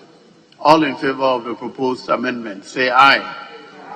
All against, say no. The ayes have it. The amendment is carried. Item VI. Proposed amendment. Yes. Honorable Member for Techima North. Mr. Speaker, the amendment proposed is to add the following new sub-clauses. So, to make recommendation on standard specification, certification marks, and codes of practice. Another, promote quality in connection with commodities. I think you should rather read commodities than commodity, product and services. Render conformity assessment services. I think it's for our discussion. Yes. Honorable. Mr. Speaker, agreed. Very well. All in favor of the proposed amendment, say aye. All against that, say no. The ayes have it. The amendment is carried. Now, in that case, then, clause 3, as variously amended. Yes, Honorable Southern. Mr. Speaker, I have an amendment that is not advertised. Particularly under clause 3, it's been subdivided into 3 categories under standardization, conformity assessment, and metrology. Mr. Speaker, after careful reading of the functions, I want to propose that under 3(2)(a), after sub 8, that's VII, no, after sub 7, after VII, we insert the following: to assist the government or any local authority or other public body or any other person in the preparation and framing of any specification. Very specific function, Mr. Speaker. I so propose. Thank you. Mr. Speaker, before his proposal, before you calling, I wanted to draw your attention to some inconsistency that we find in the amendment we just passed. You see that the second portion, promote quality in connection with commodity, then the rest are in plural, products and services. So it should be commodities instead of commodity. She said so. She pronounced that in her reading out the amendment. Can you repeat your yes, Mr. Speaker. Indeed, this is one of the key functions under the similar body under the Kenyan legislation. Is to the effect that the authority will assist the government or any local authority or other public body or any other person in the preparation and framing of any specification. Mr. Speaker, I haven't found it under the three key categories stated for as part of the functions under standardization, under conformity assessment and metrology. But this particularly is about standardization. That's why I propose that it should form part of the functions under 3.2 sub A, which deals with standardization as part of the functions. I thank you. I see specifications defined, but I'm not seeing where it is referred to. Can you guide us so that we will be maybe guided as to whether what she is referring to is not provided for elsewhere? Where in the bill do you talk about standardization such that, specifications such that you have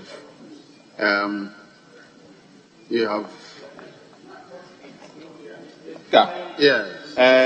I think in clause 3.2 AVI, it says adopt an international, regional, or other national specification suitable for use in the Republic.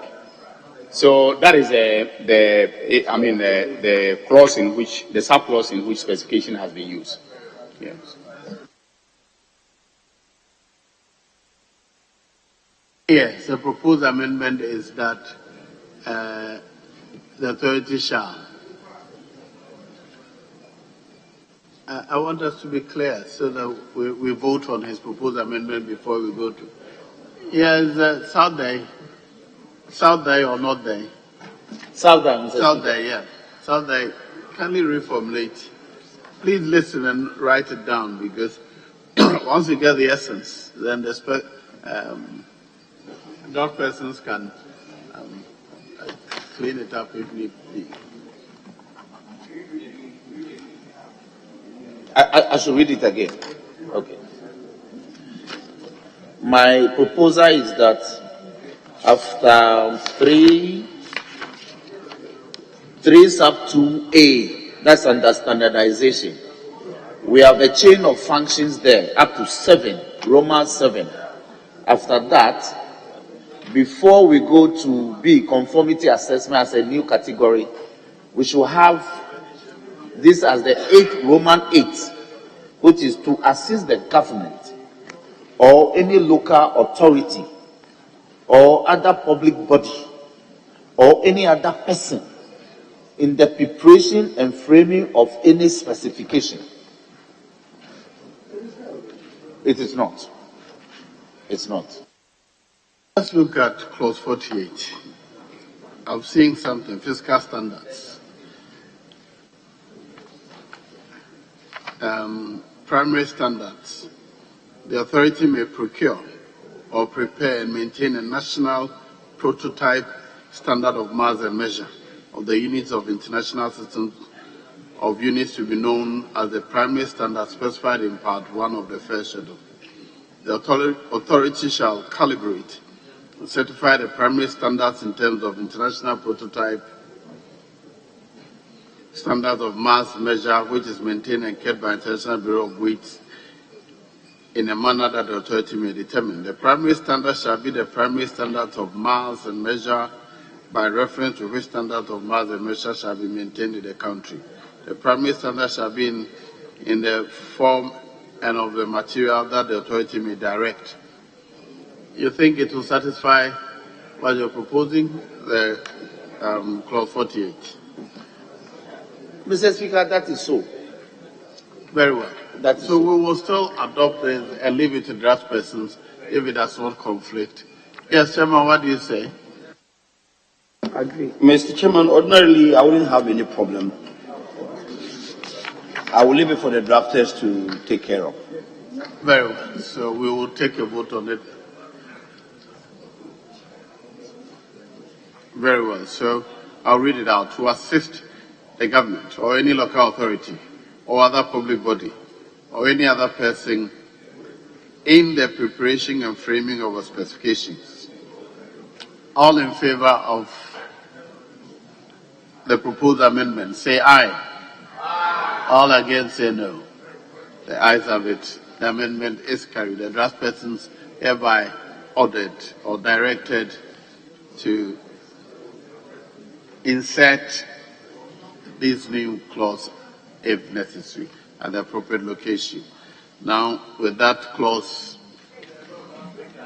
3 as amended, clause 3 as variously amended shall stand part of the bill. All in favor say aye.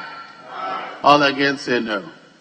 The ayes have it. Clause 3 as variously amended is ordered to stand part of the bill. Clause 4, clause 5, clause 6, clause 7, clause 8, clause 9, clause 10. Kindly announce the subtitles, and then we'll put a question on them. Clause 4, governing body of the authority. Clause 5. Functions of the board. Clause 6. Duties and liabilities of a member of the board. Clause 7. Tenure of office of members of the board. Clause 8. Meetings of the board. Clause 9. Disclosure of interest. Clause 10. Establishment of committees. Clause 11. Technical committees. Clause 12. Allowances. Clause 13. Ministerial directives. Clause 14. Director General of the authority. Clause 15. Functions of the Director General. There are no advertised amendments to all the announced clauses. All in favor of the House adopting these clauses as part of the bill, say aye. Aye. All against, say no. The ayes have it. Clauses 4 to 15 are hereby directed or ordered to be part of the bill. Clause 16. Mr. Speaker. Clause 16, amendment proposed. Head note before deputy should be inserted L. Mr. Speaker, it will be seen that if you look at clause 16.2, a deputy director general, 3, a deputy director general, and so the head note should have A before the deputy.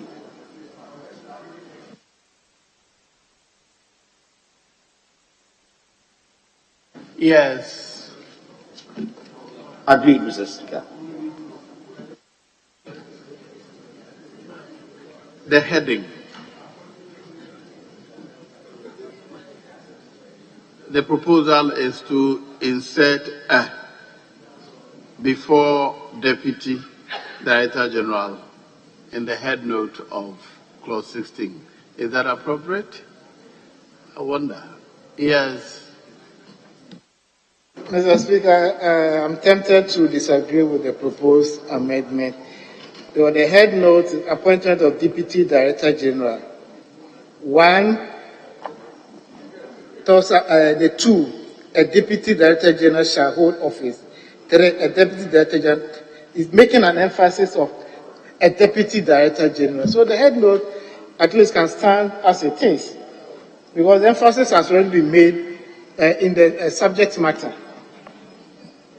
I'm trying to disagree with the proposed amendment so that a deputy Because you are making a law which can stand the test of time.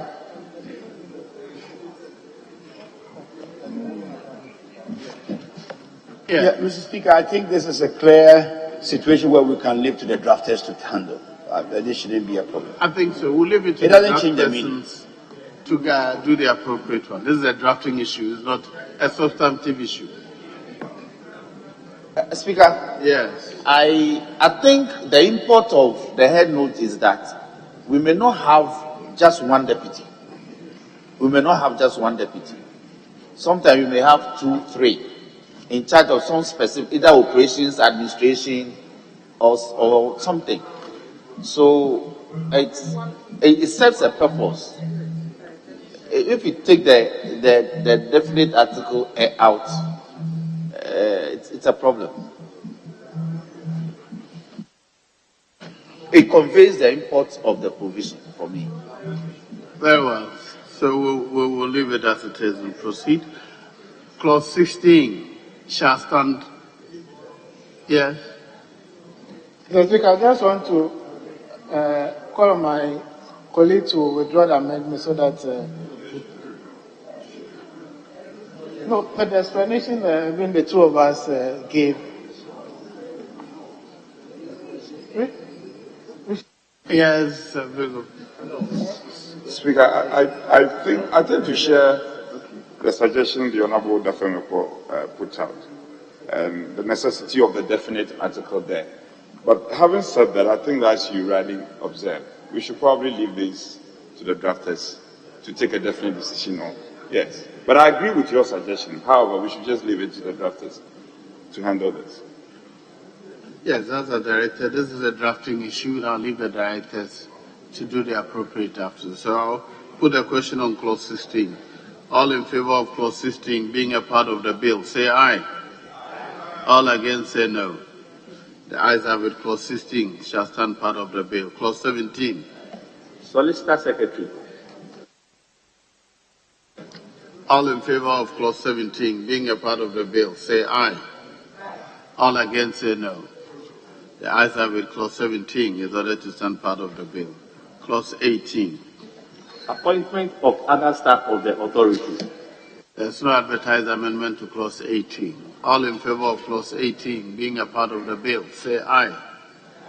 All against, say no. The ayes have it. Clause 18 is ordered to stand part of the bill. Clause 19. Divisions of the authority. There's an advertised amendment in the name of the Honourable Minority Leader.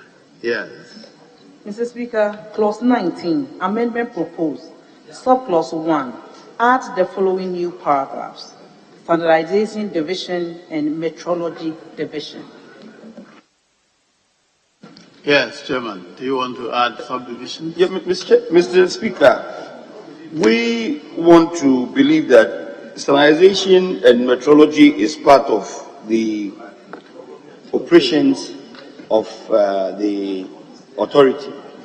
So therefore, separating them under the bill would mean that, either the operations or the services would have to be amended. So we would leave it as it is in the bill, so that the authority itself may be able to even have more divisions than the 2 divisions we have proposed as amended. Thank you, Mr. Speaker. And I think subclause 2 of 19 speaks to, without limiting subsection 1, the authority may establish any other division, or I think it will take care of your amendment. Yes, so very well. Clause 19 shall stand part of the bill. All in favor say aye. All against say no. The ayes have it. Clause 19 is ordered to stand part of the bill. So clause 20. Regional and district offices of the authority. Clause 21. Internal audit unit. Clause 22. Hold on, there's a proposed amendment. So all in favor of clauses 20, 21 being a part of the bill, say aye. All against say no. The ayes have it. Clauses 20 and 21 are ordered to stand part of the bill. Clause 22. funds of the authority. There's a proposed amendment to clause 22 in the name of the Honorable Minority Leader. Yes, the Chairman North. Mr. Speaker, clause 22, amendment proposed, paragraph C, line 1, delete paid to and insert received by.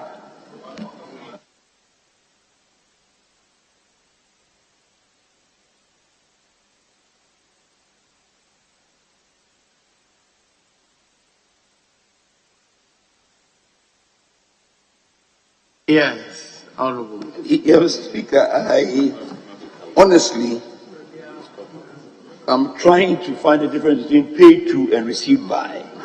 If the lawyers here will help me, I would indulge your good self and my I don't know, received by and paid to. But the lawyers, please help us.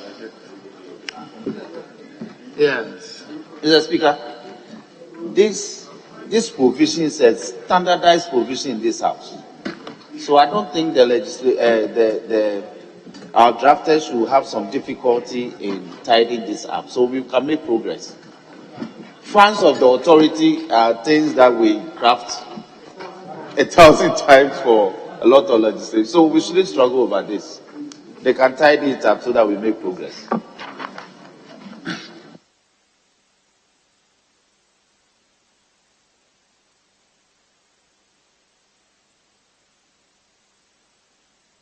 Yes, Honorable Deputy Minister. Yes, Speaker. I think that for consistency's sake, like my honorable colleague is suggesting, this is done most of the time, funds received as a clause. So let the drafters take care of that.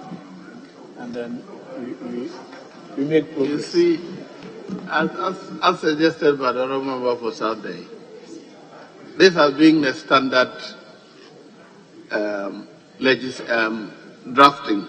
If you change it, it may suggest that we meant something different, and it may generate confusion in the legal world. So I suppose that we should leave it as it is. Right. So all in favor of clause 22 being a part of the bill, say aye. All against, say no. Clause 22 is ordered to stand part of the bill. Clause 23. Borrowing powers. Clause 24. Bank accounts. Clause 25. Accounts and audit. Clause 26. Annual reports and other reports. All in favor of the aforementioned clauses being part of the bill, say aye. All against, say no. The ayes have it. Clauses 23, 24, 25, 26 are ordered to stand part of the bill. Clause 27. Tax exemptions. Mr. Speaker, amendment proposed, the deletion of clause 27, the entire clause. Subject to Article 174 of the Constitution, the minister responsible for finance may, with the prior approval of Parliament, exempt authority from taxes and duties. Mr. Speaker, I think this amendment is proposed because it is needless. It is there already, whether we put it here or not. Subject to Article 174, the minister responsible can do it. We don't need to import it here.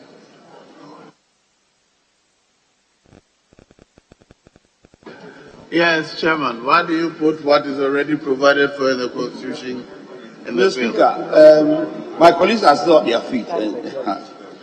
What does the law say about tax exemption? I think that is what should apply here.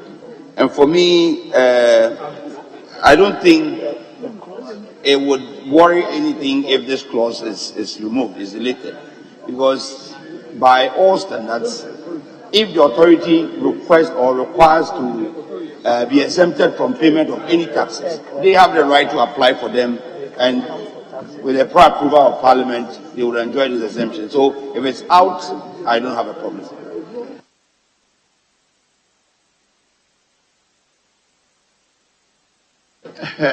Having heard Honorable Abuja, I'll come to you.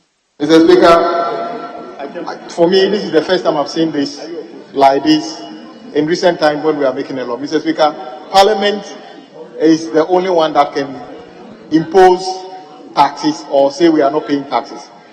There's no reason for any agency to ask for this in their law when you know that all you require is when you need it, you come here and then we assess and see whether it is necessary we give you. Are we then going to say that any entity whose law does not explicitly have this clause does not have the right? Mr. Speaker, it is needless. It wouldn't kill the bill if it's there, but for us introducing it is totally unnecessary. Let's remove this and then let everybody come under the authority of Parliament. Let me listen to the non-lawyers. I'll come to the lawyers. Yes. Mr. Speaker, I just made reference to the Article 174, which has been transposed more or less to this 27 that we're talking about. And for me, I don't think that it spoils anything. It gives us clarity. And so I think that that particular clause should stay. Thank you. Lawyers, now I'm going to ask you a question. This is a regulatory body. It's not a profit-making body. Is it required to pay any tax? It's not declaring profits. Is it required to pay any tax on its functions, its authorities? Right, Honourable Speaker, on the question of Article 174, inherent in 174 is the power of Parliament by statute to exempt entities and persons from the payment of taxes. So by this act, we can even explicitly say that they are exempted from the payment of taxes. Now to the substantive question that you asked regarding whether being a non-profit regulatory body, they would be required to pay taxes. Mr. Speaker, I have seen situations where, when I was DH, that departments under the Attorney General imported equipment or bought equipment, and they were required to pay the taxes before clearing. And the Standards Authority, we know, deals with a lot of equipment. The last time at committee, they told us about the need for a lot of equipment when this bill is passed for them to be able to function and meet international standards. Now, we are not saying that they will not bring it to Parliament for an exemption to be granted. We are saying that under the Public Financial Management Act, an act enacted by this House, we've granted the Minister of Finance the power to exempt certain entities from the payment of taxes. The Minister can exercise that power pursuant to this provision as and when it is necessary in order to exempt them from the payment of taxes. That is all that we are doing. Because, Mr. Speaker, it's not every tax request that must come to this House. We are already overwhelmed. No. The Honourable Abuja knows that there are a lot of entities that bring these things to us on a daily basis. That is not necessary. That is all right. But let's be clear. What this provision is it talking about? Its imports? Let's listen again. Subject to Article 174 of the Constitution, the Minister responsible for finance may, with proper work, exempt the authority. The authority is different from your imports. If you're going to import something, even if you're a tax-exempt body, that responsibility cannot be exempt. Here is the choice of words suggests like corporate tax, which they're exempted from. But when it comes to the specific imports, the authority is exempt from taxes and duties. Very well. But I think it is unsafe to leave it as it is. It should apply to the House because we know the danger of abuse. Anyway, now I'm presiding, so my views are. Speaker, that is why it's explicit. We say, with the prior approval of Parliament. With the prior approval of Parliament. Yes, available leader.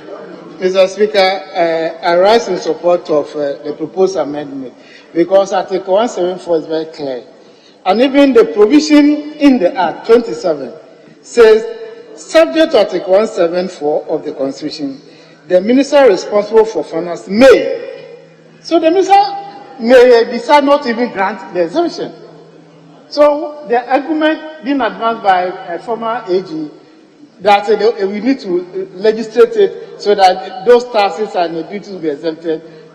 The language says may. So the minister can refuse. So why do you pass a law? Meanwhile, we have tax exemption bill before us. Anyway, honorable members, whether it is there or whether it is removed, it serves the There's same a provision in purpose. the Constitution Let's under Article proceed. 174, and they can apply for it Let's proceed. as and when the need arises. Let it stay there as a guide, so that if somebody doesn't Then, know, Mr. Speaker, to avoid abuse, because when we have it in the law, we are trying to reduce exemptions. availability to address me, ignore the. Mr. Speaker, we have issues at hand. That's why we brought the tax exemptions bill to this House, so that we'll work within a framework. Within a year, we'll set target for ourselves that we are going to grant an exemption amounting to, say, 1 billion Ghana cedis, so that we'll work within that range. But if you put this in the law, This is not a blank check. It's just. we are just allow entity to import it. Even sometimes they may not even have need for it. We don't need to put this in the law because the Constitution is very clear. Well, it emphasizes that you must come to Parliament for exemption, if need be. So I think we should let it stay as it is. Let's proceed. Clause 27 shall stand part of the bill. All in favor say aye. All against say no. The ayes have it. Clause 27 is ordered to stand part of the bill. Clause 28. Development of national norm. Clause 29. Standard specifications and conformity assessment procedures. All in favor of clause 28 and 29 being a part of the bill, say aye. All against say no. The ayes have it. Clause 28 and 29 are ordered to stand part of the bill. Clause 30. Copyright of Ghana standards. Amendment proposed. Mr. Speaker, amendment proposed, delete Ghana, because it's the act is for Ghana. We don't need to put Ghana there. Yes, Chairman, it says you don't need a Ghana. Mr. Speaker, we of the committee have the belief that when Ghana is removed or deleted, the meaning of that standards there is diluted, because these are standards for Ghana, and as a national thing that the organization is supposed to cover. So if you don't put the word Ghana, you just put standards, the meaning doesn't come out too well. That's why we have that's why we have the Ghana standards, and it has an emblem to support that standards. Yes. Mr. Speaker. No. I haven't heard any female voice behind you. Let me listen to her. Thank you very much, Mr. Speaker. I think that we make laws for Ghana, and so I would suggest that we keep it at copyright standards and not of Ghana. Thank you. Yes. Maintaining Ghana distinguishes it from international standards. So we have ISO, the International Standards Organization. Our national standards are preceded by the name of the country, the Ghana standard. So, for instance, recently, the building regulations came before the subsidiary legislation committee, and they used the acronym GS, Ghana standard. And it's the same, for instance, CS or CSO is a Canadian Standards Organization. So it's important that we maintain Ghana before standard. Thank you, Mr. Speaker. Members, if you look at the interpretation, clause 81, Ghana standards is interpreted, defined, so it is intended as a term of art. So you see here, Ghana standards means standards that are developed or adopted and gazetted by the Ghana Standards Authority. So this Ghana standards here is not just a mere Ghana standards, it is the one which has been gazetted by the Ghana Standards Authority. So it's intended as a term of art. Therefore, let it stay as it is, I suggest. Yes. Mr. Speaker, you are very right. And actually, it's best practice. If you go to Britain, BS, British Standard, precedes every code that comes in, and everywhere in the world, it's preceded with a code of the country. So removing this makes it quite vague, because when you quote it, it wouldn't mean anything. So GS is Ghana Standard. It must be a Ghana Standard, Mr. Speaker. Yes.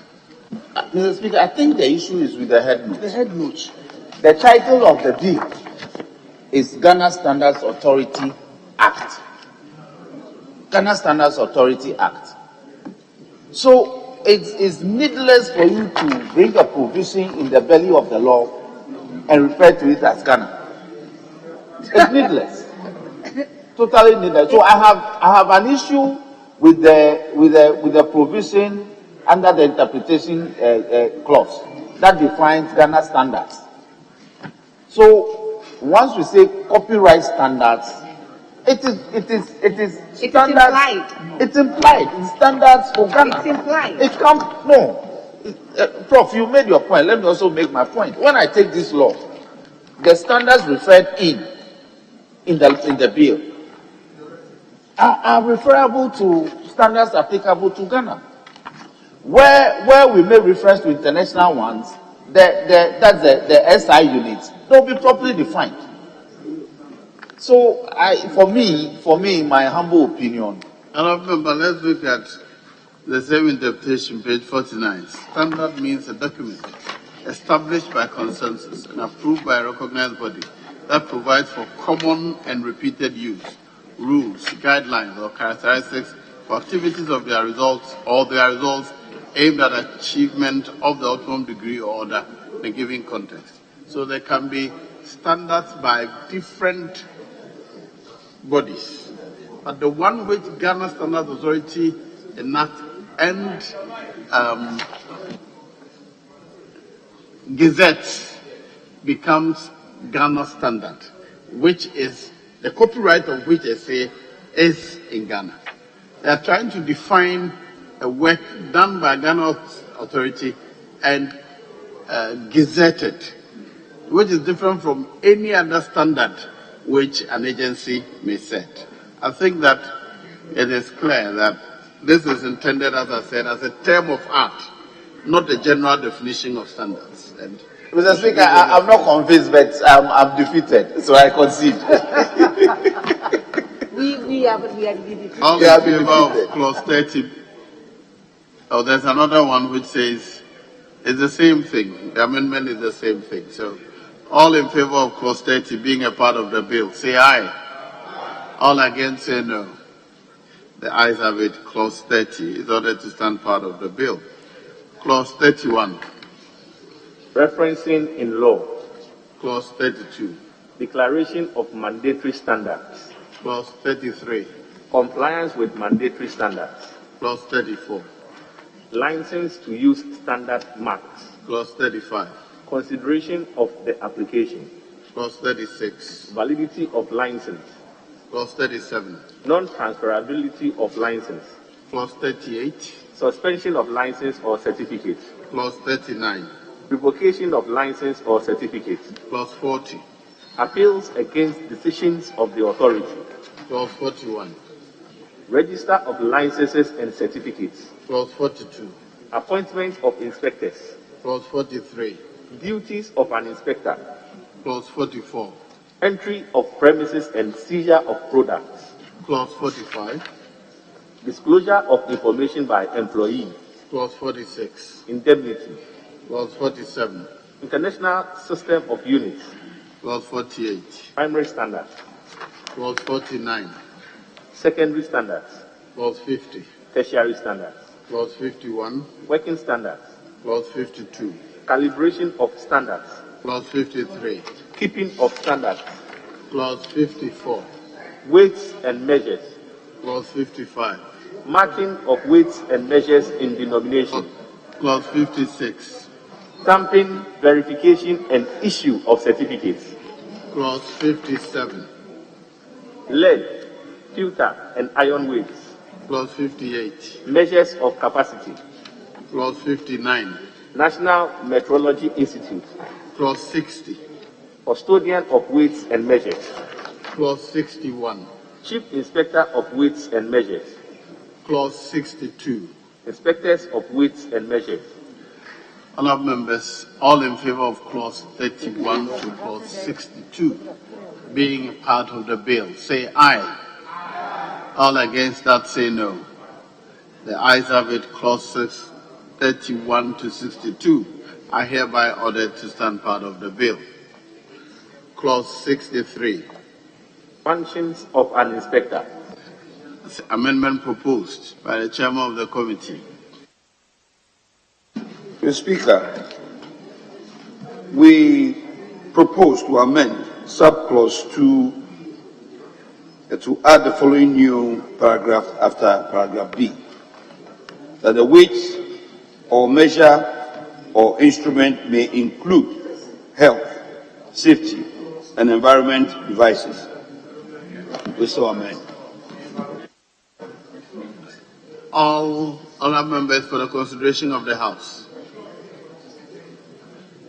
All in favour of the House adopting the proposed amendment, say aye. Yes, sorry. Subject to the correction of environment to environmental devices. Because you can't use one noun to qualify the other. It's not an adjectival noun. Very well. So you delete environment and insert environmental.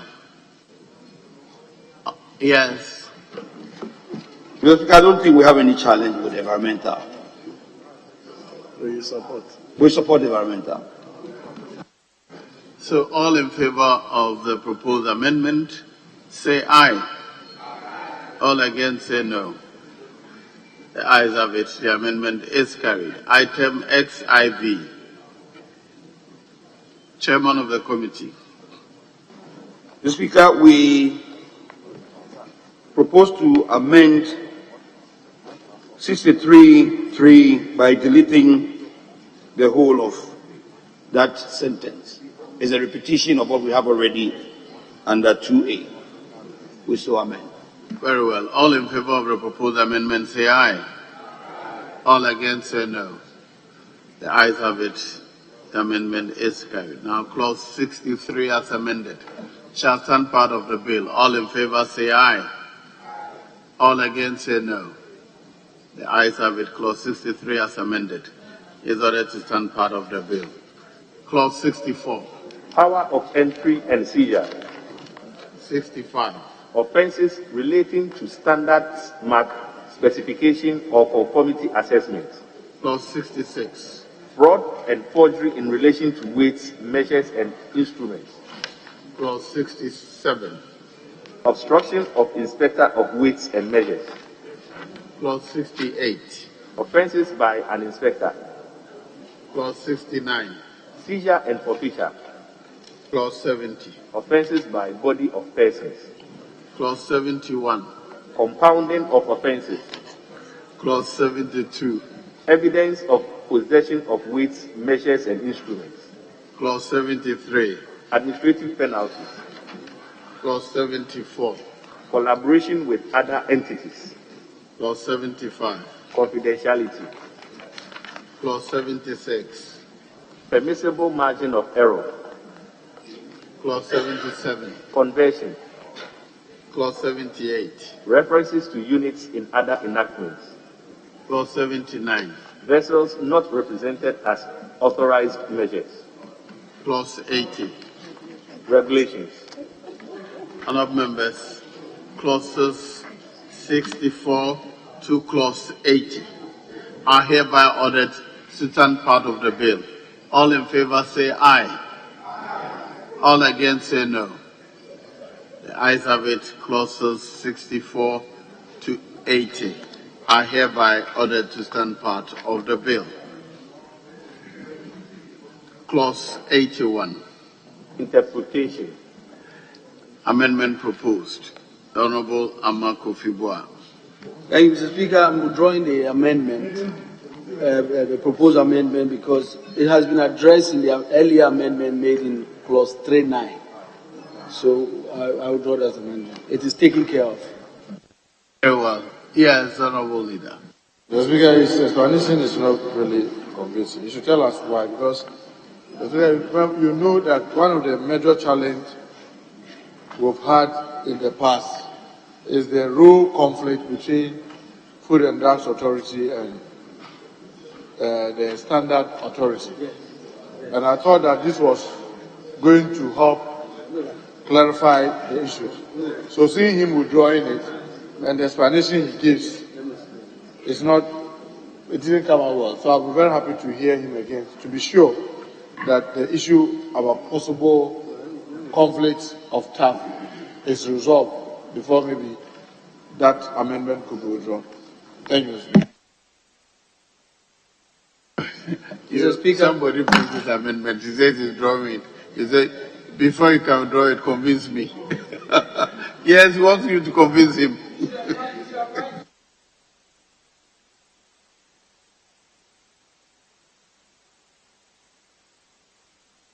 The proposal of the amendment. Mr. Speaker, the earlier concern we had was exactly what our colleague had raised.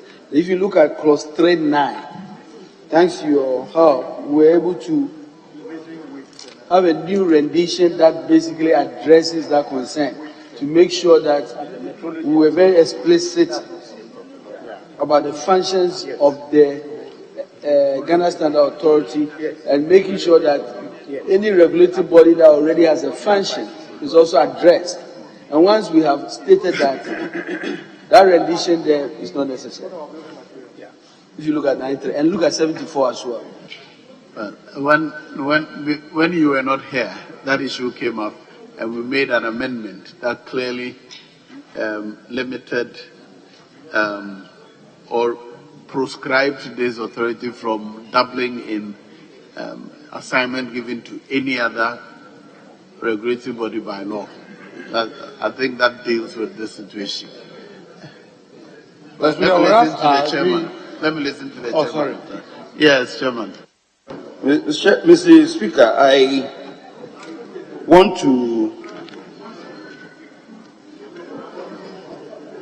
follow my ranking member and applaud him for withdrawing the bill, because aside 3.9, if you look at section 74, Mr. Speaker, it addresses the problem my Honorable Minority Whip, Chief Whip, is bringing up.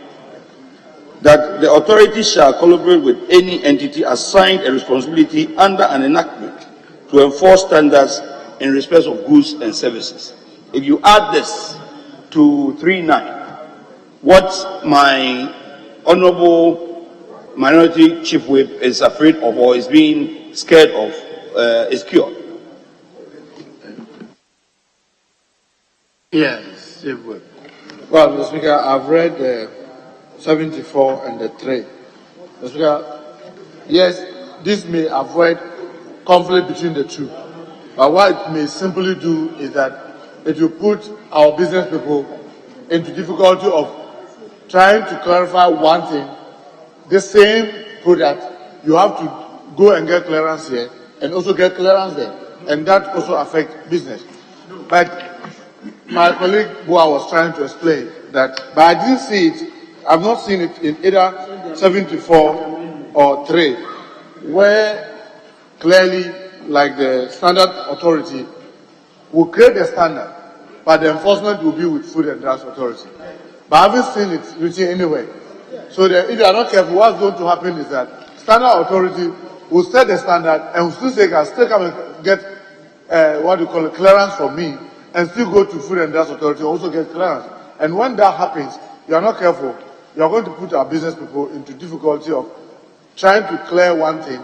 You have to see these two agencies to do the same thing before you can clear. And I thought that if we could Mr. Speaker, sorry if that The proposed amendment you haven't talked about. You're looking at the original.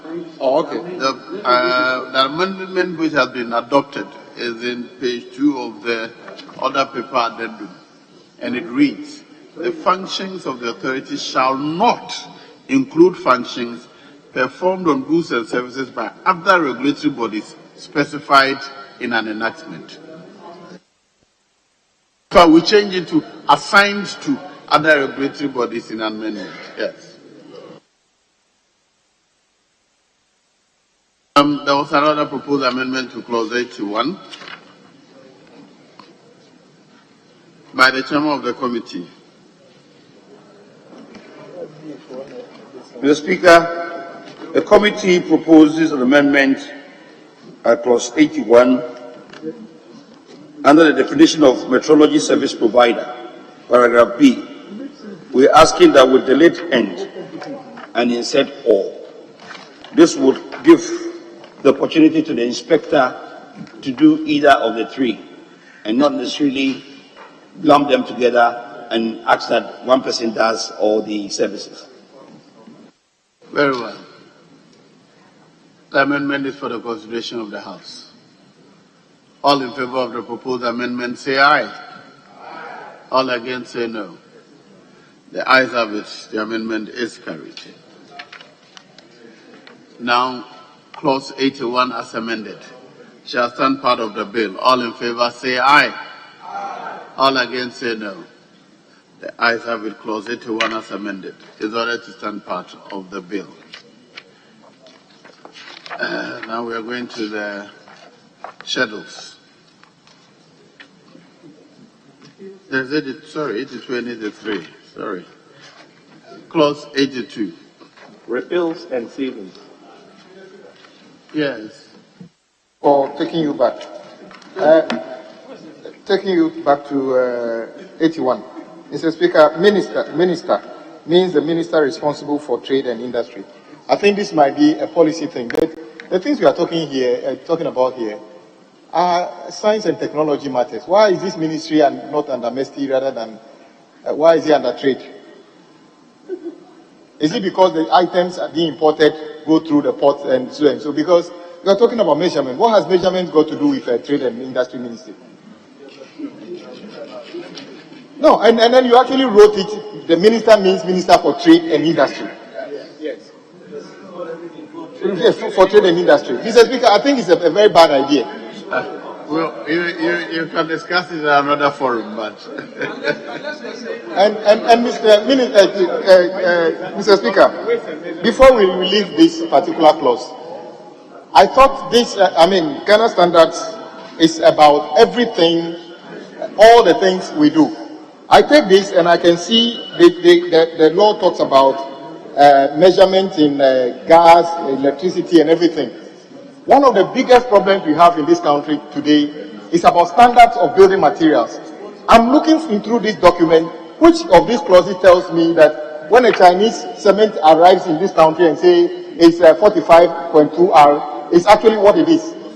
I can't see anything here that tells me about that. The thing is focused too much on import of petroleum and other things at the detriment of other. Mr. Speaker, I've seen plasterboard, which is supposed to be 12.5 millimeters, and you measure it's 8 millimeters thick.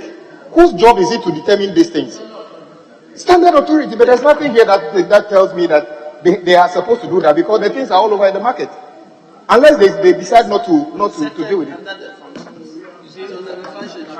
Because this is a very critical thing we are doing, but I think we haven't covered it enough yet, Mr. Speaker. I know it is there. If you go into the functions, they are broken into 3 areas. They are standardization, metrology, conformity assessment. They cover all those areas. Yes.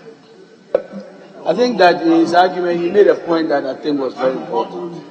We made reference to the Ministry of Trade and Industry. The Ghana Standard Authority might not be under the Ministry of Trade and Industry. So there could be an intersection that says the Ministry of Trade and Industry or the ministry responsible for GSM, or whatever. The rendition must really reflect a change in the future. I mean, that's the point I'm trying to make. So we have to have a rendition that makes it relevant even when it's not under the Ministry of Trade and Industry. The Speaker, so you can help us with the rendition. No. We are not permitted to anticipate. When it so happens, the appropriate amendment will be done. Let's proceed. All in favor of clause 81? Yes. Mr. Speaker, I wanted to agree with Honorable Agbo and Honorable my ranking that there's evidence of us having the Ministry of Tourism before, and then it changed. Should the ministry Nomenclature. there will be a difficulty. So that we should accept the suggestion by the ranking. Honorable, I'm saying that is anticipation, and our study orders permit us to anticipate. If it happens, the appropriate amendment will be done, I'm sure. Yes. I want to disagree with them. But you did that. We are legislating for today, and this is under the Ministry of Trade and Industry, sponsored by the Minister. We can't need to be futuristic in terms of legislation. It's not done, and it's against our standing orders. So I think that, Mr. Speaker, your guidance is needed, but the truth of the matter is that we cannot be talking about the future and anticipating that ministries will be changed. It's all right. Let's move on. Let's move on. Clause 82. Clause 82. Clause 83. Repeals and savings. All in favor of clauses 82 and 83 being a part of the bill, say aye. All against, say no. The ayes have it. Clauses 82 and 83 are ordered to stand part of the bill. Schedules. The first schedule. Part 1. Sections 47(2)(a), 48(1), and 54(1)(a). SI units of measurement. The base units. Second schedule.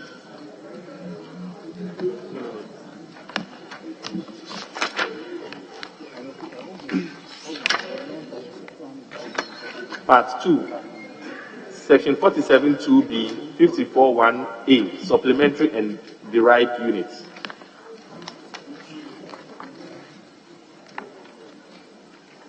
Part 3. 47(2)(c) and 54(1)(a), units which may be used in conjunction with base units and supplementary and derived units. Third schedule. Part 4, 47(3) and 54(1)(a), multiples and sub-multiples of units of measurement.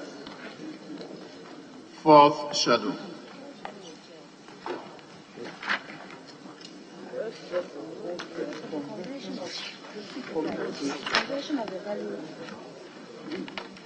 Conversion of the value of SI units in terms of the value of other units of measurement. Honourable members, all in favour of schedules 1, 2, 3, and yes. I'm sorry, the members of the committee, I haven't seen the measurement, the unit you were quoting for sound. Can somebody help me? Sound. You've done everything, mass, length, everything. Maybe it's there, yes, sound. I mean, you. No, one of the which of the schedules talk about sound, measurement of sound? If you look at the third schedule, you see part 5, measurement of gas. Part 6, measurement of electrical energy. Part 7, measurement of thermal energy. Part 8, down pages 63, 62, 63. Part 2, dynamic measurement of liquids, static measurement of liquids. Yes. Dimensional measurements. So which one is sound? Don't you have standard for measurement of sound? Sound. Yes. S-O-U-N. Yes, exactly, Mr. Speaker. Oh, okay. Because there should be standards. For instance, Mr. Speaker, when somebody says that a church in a let's say. All right, it comes under part 12, environment. noise level, air pollution measurement, noise level measurement, air pollution measurement, water pollution measurement, vehicle emission measurement. Page 64. Part 12, the last.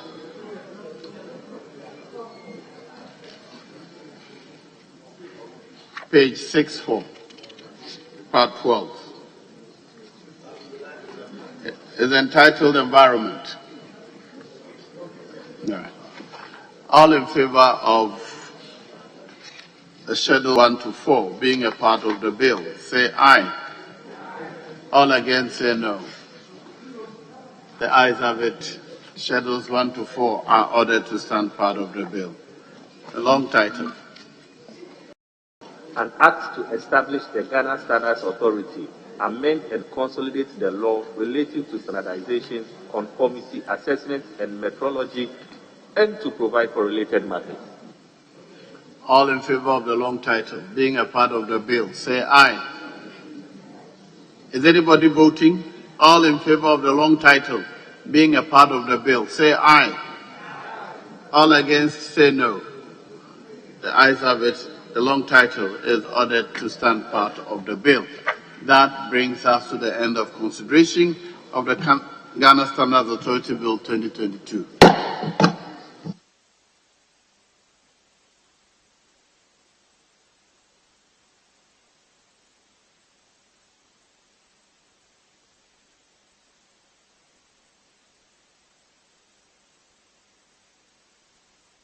Honourable members, it is past 2 p.m. So the House is adjourned to Tuesday, 21st June 2022 at 10 o'clock in the forenoon.